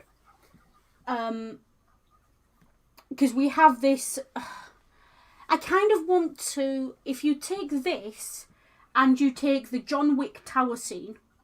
Yeah. Yeah. And you take what's another fight scene we've seen recently with a lot of colour and brightness. A lot of color. That's kind of difficult. There aren't many fight scenes with a lot of color and brightness. Yeah, but like this scene harkens to that John. Well, I don't know if the John Wick would have been about contemporary to it. Let's see. Might have even come after it. But even they both harken to that Bruce Lee Game of Death coming through the tower. You know, it's all. So Into the Spider-Verse came out in between chapter 2 and Parabellum. Yeah. So it's kind of contemporary to the John Wick that I'm comparing it to. Yeah. And came out before it, but has that same bright neon colour scheme going on in the fight scenes. That's really... I feel like that's going to be the next big thing. Like, that's slowly eking out of action movies, and I really want it to be the next big thing and see how different people do it. Yeah.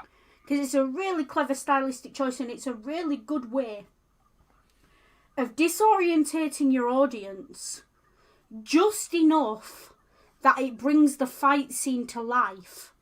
Yeah. Without going massively overboard. Yeah.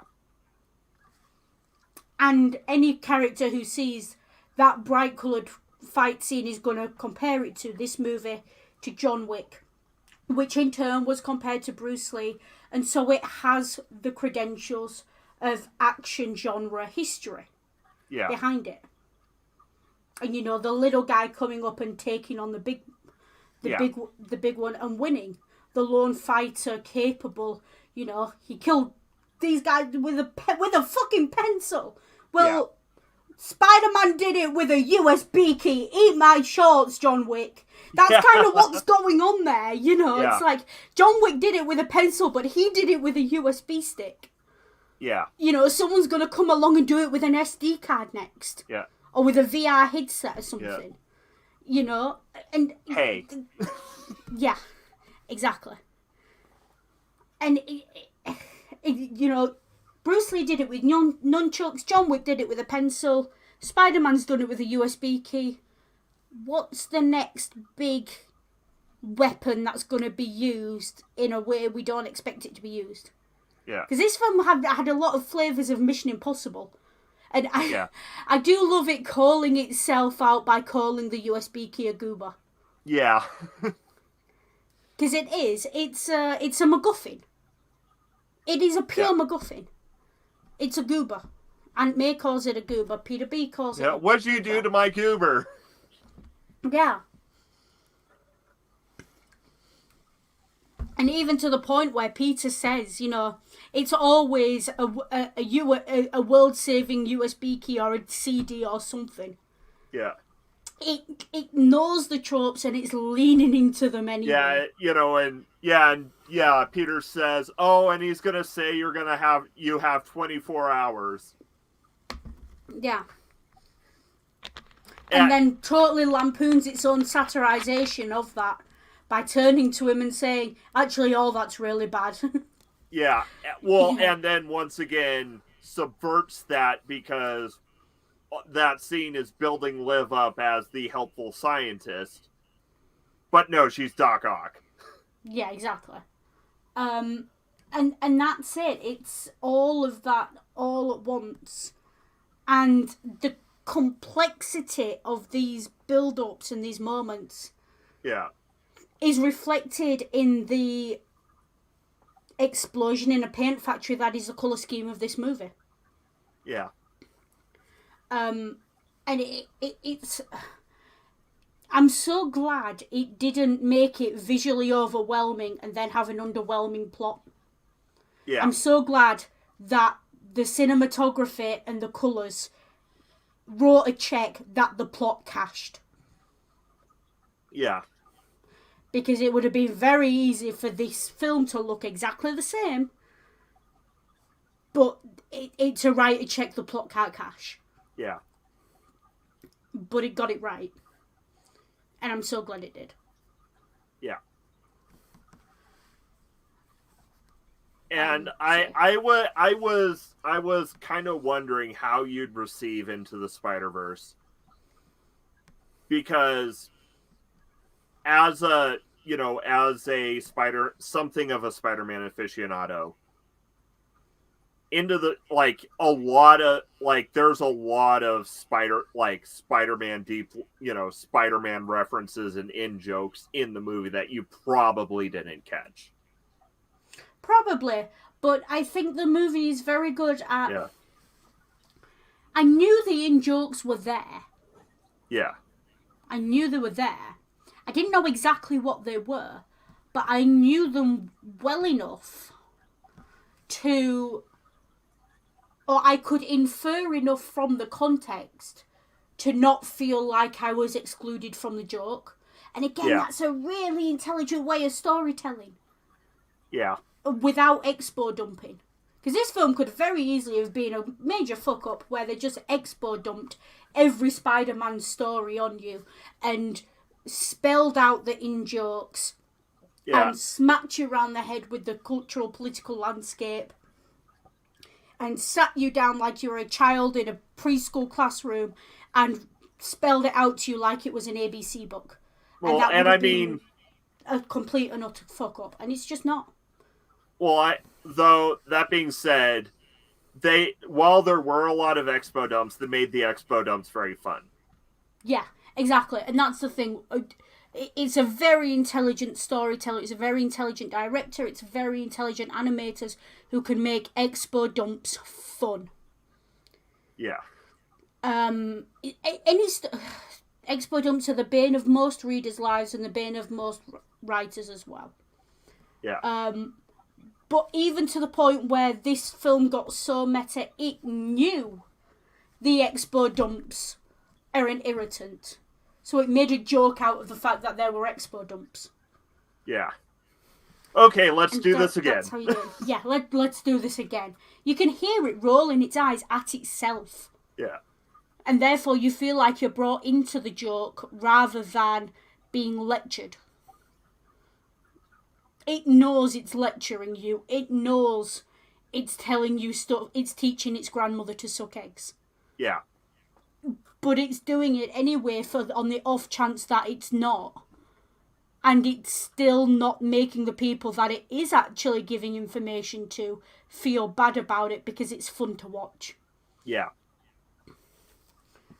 You know, you wouldn't have had to tell me the backstory for most of those spider people. I could have hazarded a guess that, you know, Noir Spider-Man was a boilerplate detective, a Chandler detective who was in black and white. And I could have guessed that Looney Tunes had a mallet that got bigger and smaller. And I could have guessed that Anime Girl had like a secret heartbreaking backstory and big eyes. You know, I could have guessed that. You know, and that her robot was going to be weirdly human, but like she had a sweet, like the whole thing where eating this candy constantly. Yeah. And you know, and Peter B. Parker was a middle-aged washout, and you know, Spider-Woman was everything Spider-Man isn't, and also has a cape because she's just that awesome. Yeah. I could have guessed all of that. You didn't have to tell me any of that. You could have easily cut that out of the film. But having it in there invites me in. It tells me you are welcome to watch this film. We know you're watching and you don't know this stuff. So we're going to take the time to bring you in. Yeah. And yes, we're having a joke, and yes, it's a little bit at your expense that you don't know this stuff, but it's also at our expense that we feel the need to explain this to you like you can't grasp it from looking at the design of these characters. Yeah. So that was really nice. And then, you know, seeing them, each of them have their own little goodbye moment. Yeah. Their own little one-liner. And it had to be a one-liner because it's Spider-Man, and Spider-Man's quippy and witty and... Yeah. Yeah. And most people who haven't seen a lot of Spider-Man but are seeing this film have probably seen Deadpool and are probably aware of Venom. So he needs to live up to that expectation in that moment. And though I will say, Nicolas Cage as Spider-Man Noir is probably one of the best examples of stunt casting ever. Mm-hmm. Yeah. Nicolas Cage was made to do, like, noir detectives. Yeah. He's got the face and the look and the lack of facial expressions. Yeah. some actors are just made for certain roles. Yeah. It's not a bad thing. So then we have the battle ensues and ends. We see Fisk's final downfall, and again, it's the classic Greek tragedy of his one great flaw. He can't see that it's him. Yeah, and his "I'll take your family from you," and Miles replies, "They're always with me," and then does the shoulder touch. Yeah. With his father shouting in the background to Spider-Man, "You can beat him." Yeah.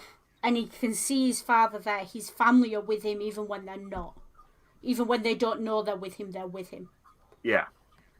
And that's a really beautiful moment, really speaking to, again, that no matter where I go, how good or great I become, no matter what I do, I'm never going to forget where I came from. These are my people. Yeah. And again, that's a really beautiful representation of something that takes a lot of people a long time to come to terms with. Yeah. So really nicely done. And then everything rewinds and goes back to how it was, pretty much. Yeah. And we have... Is it an end credit scene? It's not really an end credit scene. It's more like a mid credit scene. That's later on, but we have the moment of Miles up on the roof, rings his dad. Oh, yeah. Yeah, the epilogue. Because it's before the credits actually play, but it is really an epilogue. Yeah, the epilogue. So he rings his dad. And that ties the whole thing with his dad together, of his dad saying, "Call me when you can." Yeah. And the first thing he does is pick up the phone and ring his dad. Yeah. And there's this beautiful moment where Miles says, "You're probably busy." And then, no, I've got time, I can talk. Yeah. You get the impression, and you've had the impression throughout this film, that that's probably the first time Miles has started a conversation with his dad and had that response. Like, his dad likes to talk to Miles, but on his terms. Yeah. But his dad's now learned. And has got time for him when he's ready. And then there's the cuteness. And they have their moment over the phone, and Miles can't handle it, so he hangs up and shows up in person, still in the Spider-Man uniform. Yeah. And, like, doesn't show his face.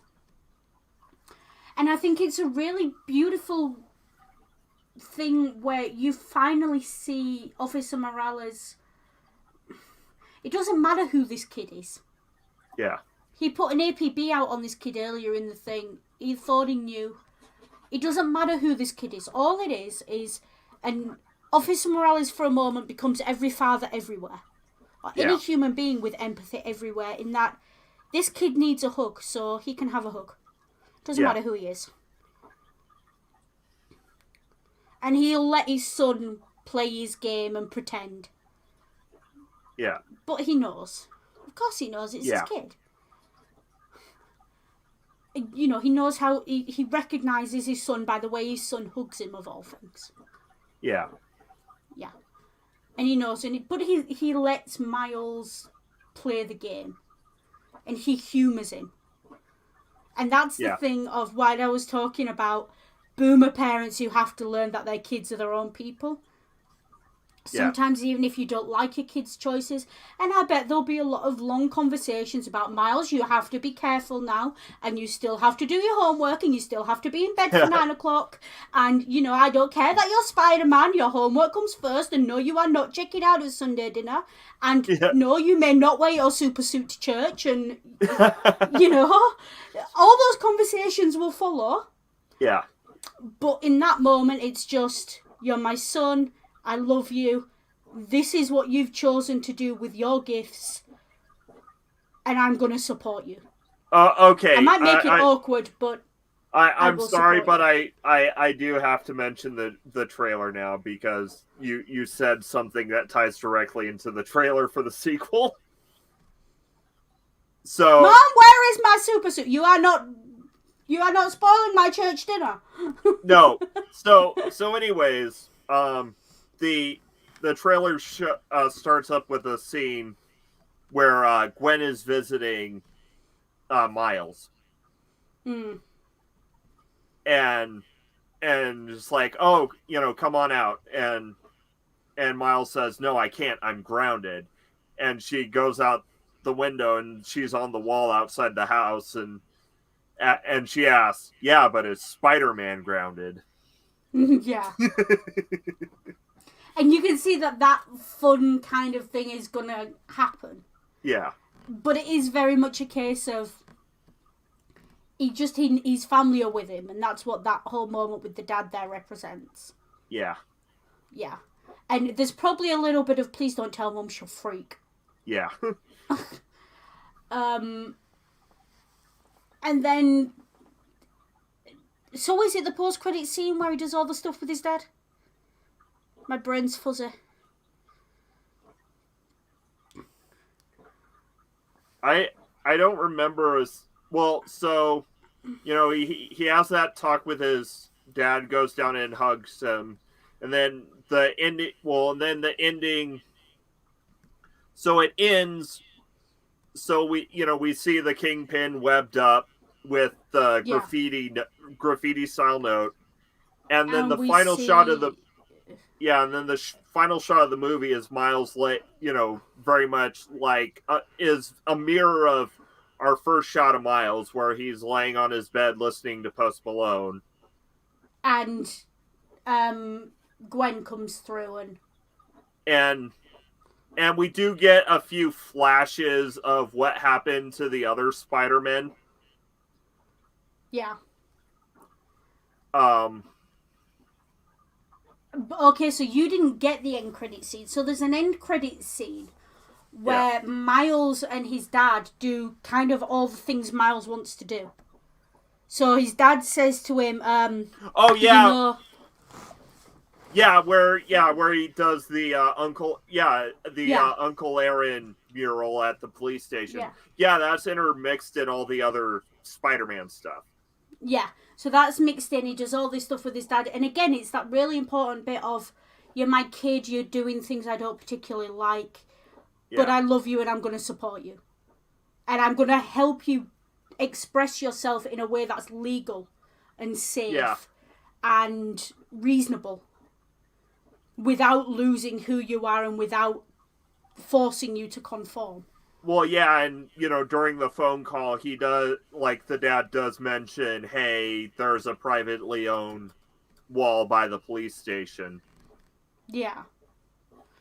And that's the conversation of, maybe you can throw up some of your work. Yeah.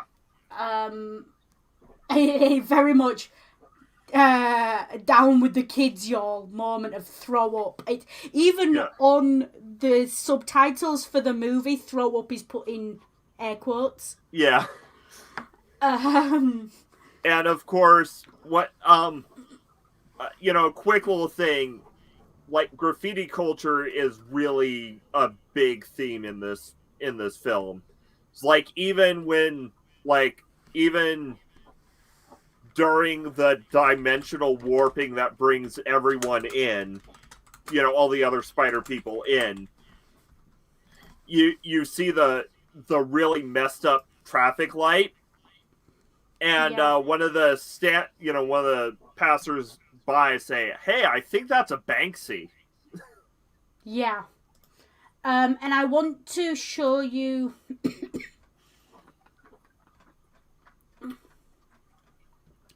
and again, it's showing the skill. But also, again, brings it back to the culture that this is definitely about and is definitely based in. I'm going to share a tab. Okay. I need to really point this out, and I cannot point this out enough. Yeah.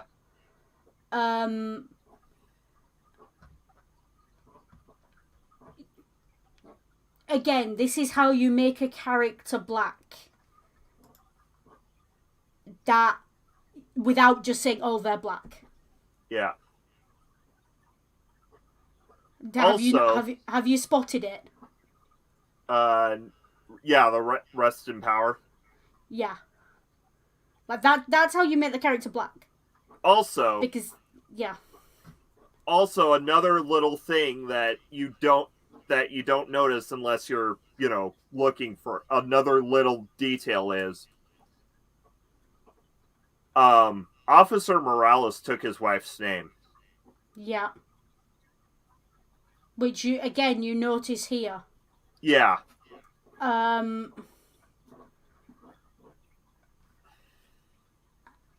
that I think that's just a really important image. Yeah. And the shot before it of Miles on his dad's shoulders drawing it gave me a boost, which is what Aaron did for him. Yeah. And it happened around concurrent. It happened after. But this style of graffiti artwork, when you see people who have died in less than pleasant circumstances, particularly people of colour, and you see that the community or someone comes together to create something like this, a mural, it's always in this style. The style is really, like, it immediately, again, happened after 2018, but I'm sure you've seen the murals of Floyd. Yeah. It's the same it's the same thing. This is how they memorialise their dead. It's the same murals we have in the UK for certain people that go up when they die. And flowers and candles get left at the foot of the wall. Yeah. And that's where the vigil is held and everything else. Yeah. Because it's a way of memorialising them in a way that is non-conformist. It's graffiti, it's non-conformist, it doesn't necessarily obey the law. I also just noticed a really interesting, nice touch. The crown. Well, yeah, the crown, though, in this shot, it also looks like a halo. Yeah. Well, that's the point. Yeah. And again, do you want the splattering or otherwise you're going to have to move? And you see it there. It's quite obvious it's been done deliberately. Yeah. And it's... Someone needs to write an essay on graffiti culture and memorials in graffiti culture, because there's a lot of it. Yeah. And the fact that this is a cop looking at this with his son.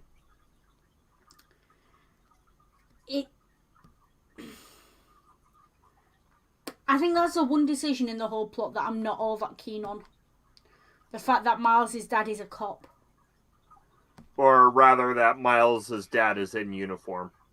Yeah, he's in uniform there. Oh, actually, I just realized we never see Miles' dad out of uniform. I don't think. Exactly. Oh no, there's that one. No, yeah, we do. Yeah, early in the morning. Like the one scene is in the middle of the night, but even then he's got the cop voice. Yeah. Because he thinks Miles is an intruder. Yeah, and he's not. He's Officer Morales. That's how we will identify him. He's not Mr. Morales. He's not a first name. I don't think he has a first name. Yeah. He's Officer Morales, and that's he's a pure archetype. is there a bit of propaganda in that? Yes. And that's why I feel skeevy about it, but I also understand from a plot point of view why it's there. No, I mean,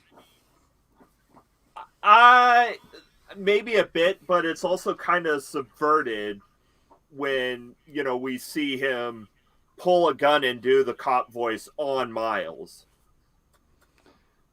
Yeah. Because that very much felt like a statement about cop violence. Yeah, that hits different in 2021, doesn't it? Yeah. Well, and I'd say it hits harder in 2021. It still hit the same way in 2018 because we had the protests from Missouri. Ferguson. Yeah, Ferguson. They happened when I was over there in 2014. They were happening. Yeah.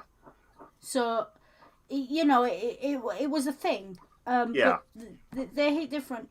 And it does kind of feel like a lot of the films that have come out in 2018 came out as a response to Ferguson. Yeah. To an extent. Or at the very least with one eye on Ferguson. Yeah.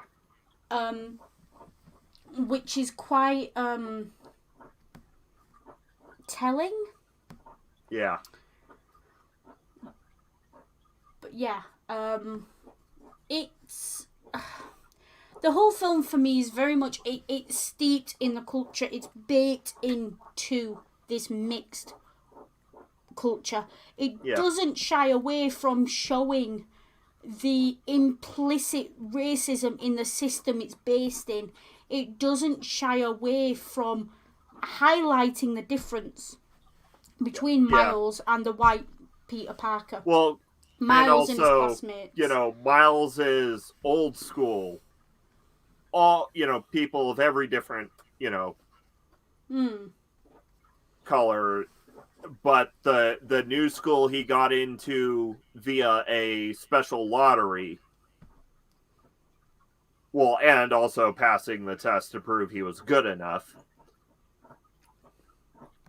Like, if a person there, if a student there isn't white, they're Asian. Yeah. I will also say as well, there's a definite thing of he won a lottery to get in, but still had to pass the test. Yeah. That's also how part of the American immigration system works. Yeah. Which, yeah, the visa lottery. Yeah. Which we are not going to comment on for reasons. But yeah, it's a thing that exists. Yep. And it does feel almost like it's a nod to pointing out the both sides of that, in that, yeah, it's great when you win and you get what you wanted, but there's also a downside in that you're going to become a stranger in a land that maybe didn't want you in the first place. Yeah. And for me, I think it's very telling that the teacher who speaks to him about his test score gives him a fair shot and calls him out on not wanting to fit in. Yeah. And then we immediately go to another teacher who quite clearly has an issue with him. Yeah. And he doesn't have the inside line. He doesn't understand how the culture of this school works. He doesn't know his way around. He doesn't understand how to talk to the other kids.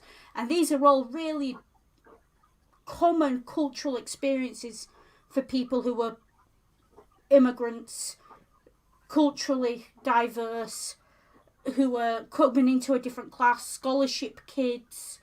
It's a cultural experience that happens to anyone who's put into a culture they don't necessarily belong in or weren't necessarily born into. Because I think anyone can learn to belong into any culture and still retain their identity.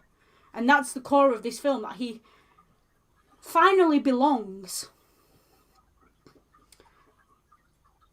Okay,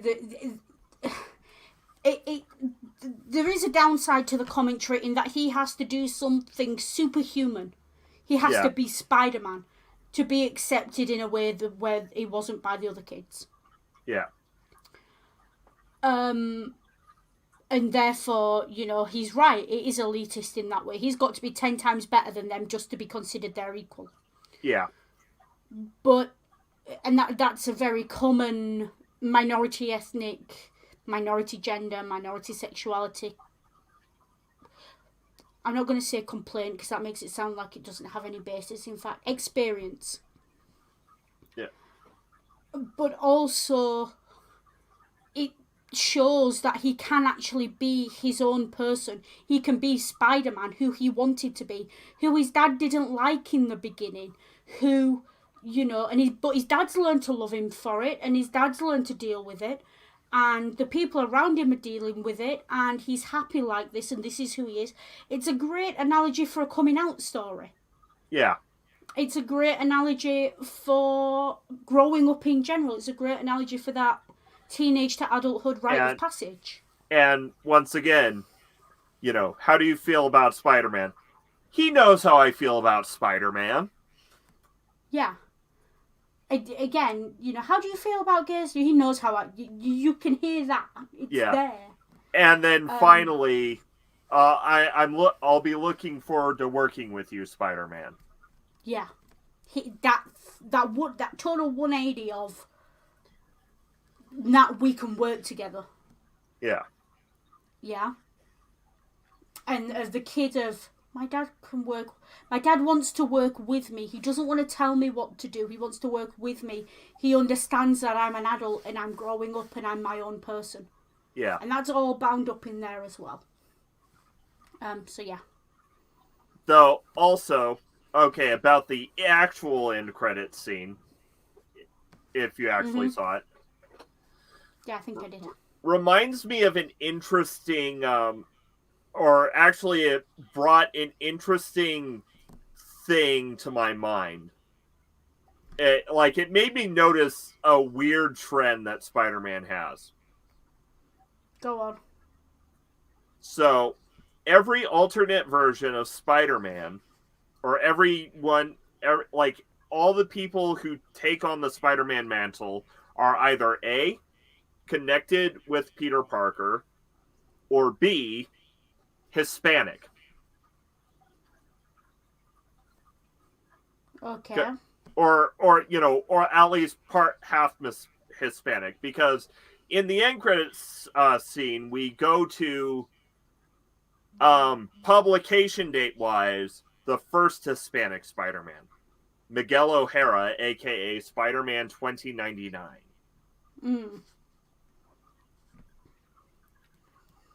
I mean, my only comment on that is that it's quite sad that when it was written, to imagine a Hispanic Spider-Man, you had to go as far as 2099. Yeah. Also, also the fact that the 2099 setting is like corporate dystopia, like Blade Runner, cyber, future corporate dystopia. 2021, basically. Yeah.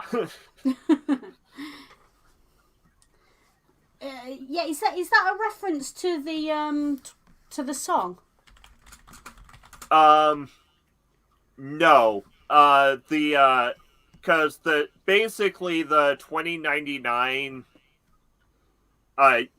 universe of Marvel Comics came out in 1999.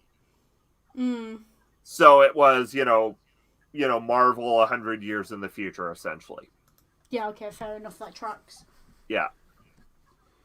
And the main joke is the fact that he chooses to jump to the old 1960s, Spider-Man cartoon. Yeah. And they literally ripped like the meme of the two Spider-Mans pointing at each other and just did that and basically just animated it, but with Spider-Man 2099. Yeah. So that's going to be fun. I'm looking forward to the sequel. Yeah, and I it think I looks will watch like it. yeah, and what yeah, and I like I said, I've seen the trailer. It's confirmed that Miguel O'Hara will at least be a beginning antagonist because there are shots of him fighting with Miles. Fighting or training? Could be a training montage. From what I've seen, it looks like he's chasing him through like different alternate dimensions. Oh, okay, fair enough. Like the animation is very reminiscent of Miles and the Prowler. Mm-hmm. So yeah. Great film. Obviously spoke to me on a level I wasn't expecting. Yeah. I will freely admit I had a little cry at the end. Yeah. Mary Jane's speech we've not really talked about, but really got me. Because like I said, it's one thing to say anyone can wear the mask. It's another thing to show me a poor mixed race kid from Brooklyn wearing a mask. Yeah. Wearing the mask, you know. It's the same argument that we had with Black Panther of, you know, it's the same argument about Lieutenant Uhura in Star Trek. Yeah. Come look, Ma, there's a black woman on TV and she ain't no maid. It's the same thing that's happening, and it's about damn time. And not only wearing the mask, but then going on to make the mask his own. Yeah, and owning the mask. And again, the whole design of it. Yeah. Okay, it's strategic and it looks great, as we said, but also, guess what, folks? It's black. Yeah. You know, that's kind of in your face. It's kind of so obvious you don't have to say it. And we did get a couple of shots of it actually in the movie, but a lot of like a pretty common variant of that costume, it also includes the hoodie. Yeah. And again, the hoodie.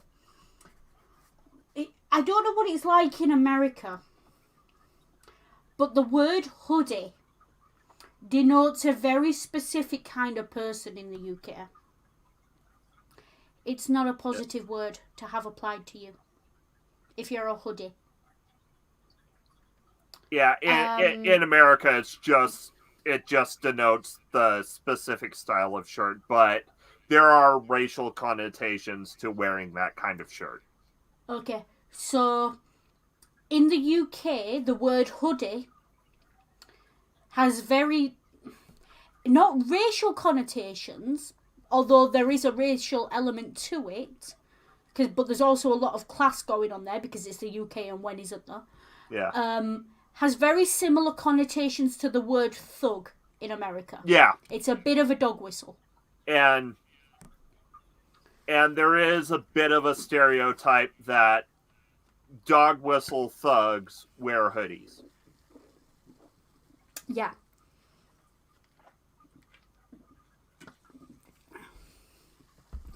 You know, it's... Or when people talk about those men in gangs in their hoodies with their guns. Yeah. It's that dog whistle. Yeah. So I don't know if that translates in America, but it definitely translates here as a moment of reclamation of that. Which, right on, you want to reclaim it, you go for it. Hoodies are comfy. Yeah. I know, I've stolen enough of Ringless over the years. Yeah, I know. They've stolen all of mine. And you've bought me others as well. Yeah. See how much I love you? Yes, you love me. You give me all the warm hoodies. Yeah. I think that's a nice note to end it on. Yeah. Yeah, especially since we're continuing with the trend of going nearly double the runtime. To be fair, that was a 2-hour movie. We've only gone 2 hours, 40 minutes. Yeah, fair enough. But yeah, it's really... This, like, do you remember when I totally uber fangirled about Black Panther? And I Yes. was like, if you're gonna show your non-white kid one movie, make it this one. Yeah. If you're gonna show your under 10 non-white kid a movie, make it this one. Yeah. Um, And because they'll like the animation as well. But also, if you're gonna show your non-white kid two movies, this one and Black Panther. yeah. And currently, across the Spiderverse Part 1, so we know there's going to be a threequel, is slated to be released in October next year. If you want to mark it on your calendar. I'm sure you'll remind me when it's closer to due. Yeah. I don't need a calendar for Marvelverse stuff, I have you. Yeah. Yeah. Yeah. Again, I've really talked up the race thing, and it kind of irritates me because I didn't want to, because this movie very deliberately avoids outright commentating on race. It's just an element that's there. And it almost feels like the movie's saying, yes, Miles is black, but he's American, and he's a teenager, and he's working class. And the fact that he's black is kind of irrelevant, but also it isn't. Yeah, I think this is probably... Now I am obviously the wrong kind of person to be talking about this. Hey, like I said before, I'm not American, I'm not black. I can only speak to my experience. I am practically a vampire white here. But it seems like Into the Spider-Verse is one of those special pieces of media that does minority characters right, in that it's there, but it's not the only reason it's there. Yeah, like, it's really not... To be really blunt about it, yeah, it's nice to see a character who's not white, and the fact that they're not white isn't their entire character. Yeah. He's treated like any other character in it, but his race is never ignored. And okay, so I think the best way to wrap up the discussion of race in Into the Spider-Verse is, if America were really the melting pot we claim we like to brag about being, we'd have a lot more characters like Miles Morales. If America was really the melting pot it claimed to be, and Hollywood reflected that, I would not have had anything to say for the last 2.5 hours, because it wouldn't have been anything unusual. Yeah.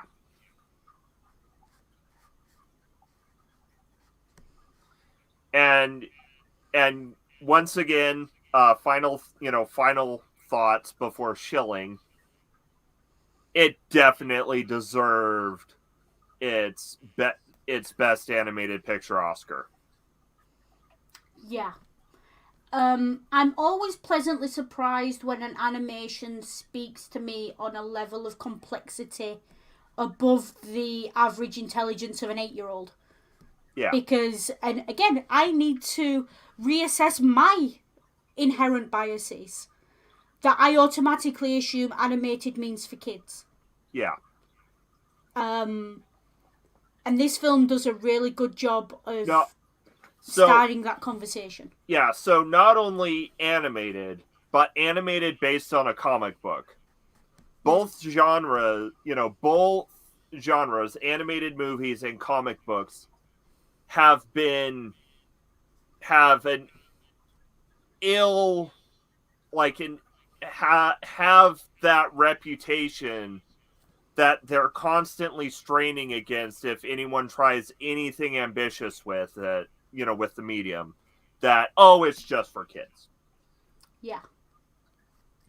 Well, you know what? If movies like this and comic books like this are just for kids, by all means show them to kids. These kind of movies, these kind of comic books, you raise a generation of kids on these, and you'll raise a generation that makes sure that the next generation after them don't need to get excited about seeing this kind of thing, because it'll be normal. Yeah. These... I'm really pissed off at all the adults in my past who told me comic books were for boys and comic books were for kids who couldn't read properly. Yeah. Because they're not. And I'm picking that up slowly.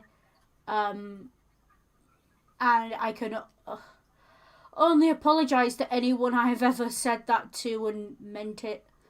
And I'm sure I'll be, pleasantly surprised again.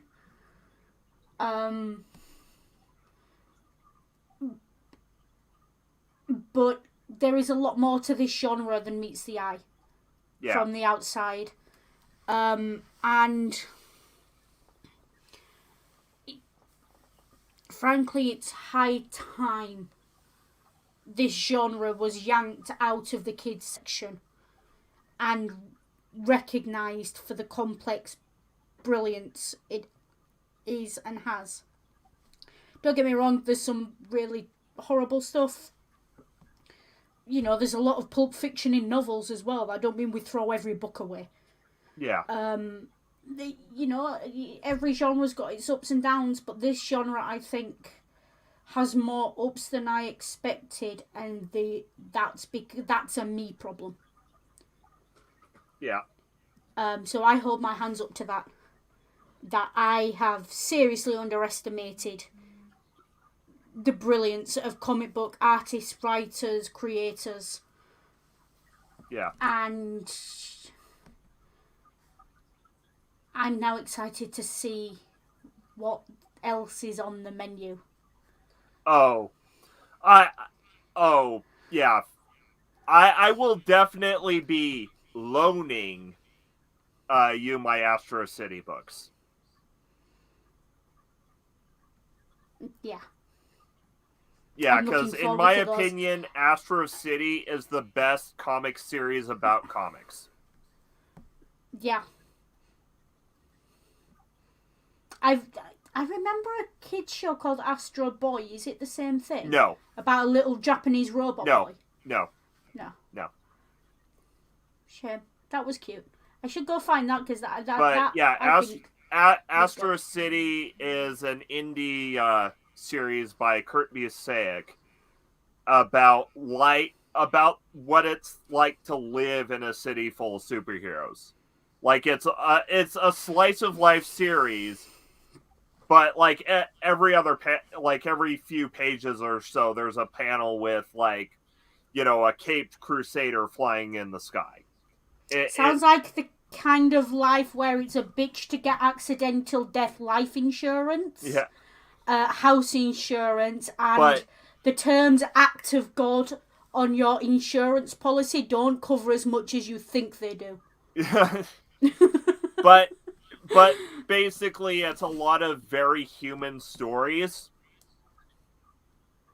and not hardly any of them tell the same kind of stories you'd expect in a regular a regular comic book. It's very periphery to the superheroics. Sounds good. Yeah. But with that, I think we should move to shilling. Not much to shill from me. Yeah. I'm not really doing much at the moment except this because, frankly, I'm tired. Even under my mitt, you can see I got panda eyes. Yeah. Yeah. No one's punched me. I just really am this tired. So, yeah. What are you shilling, Ring? Well, I'm still at 190. 10 away. If you saw my Twitter. So if you want me to do the embarrassing story stream, I just need 10 more subscribers. This is the closest I've ever gotten. And of course, hopefully next week, no life shenanigans are going to happen, and we will actually have secular D&D on Saturday. If not, then secular D so if secular D&D picks up on Saturday, all the fingers crossed. That will be the last secular D&D of 2021 because Christmas, there will be no episode on Christmas. But next Sunday we are talking The Emperor's New Groove. Yeah. And the Sunday after that, we are looking forward to a brave new year.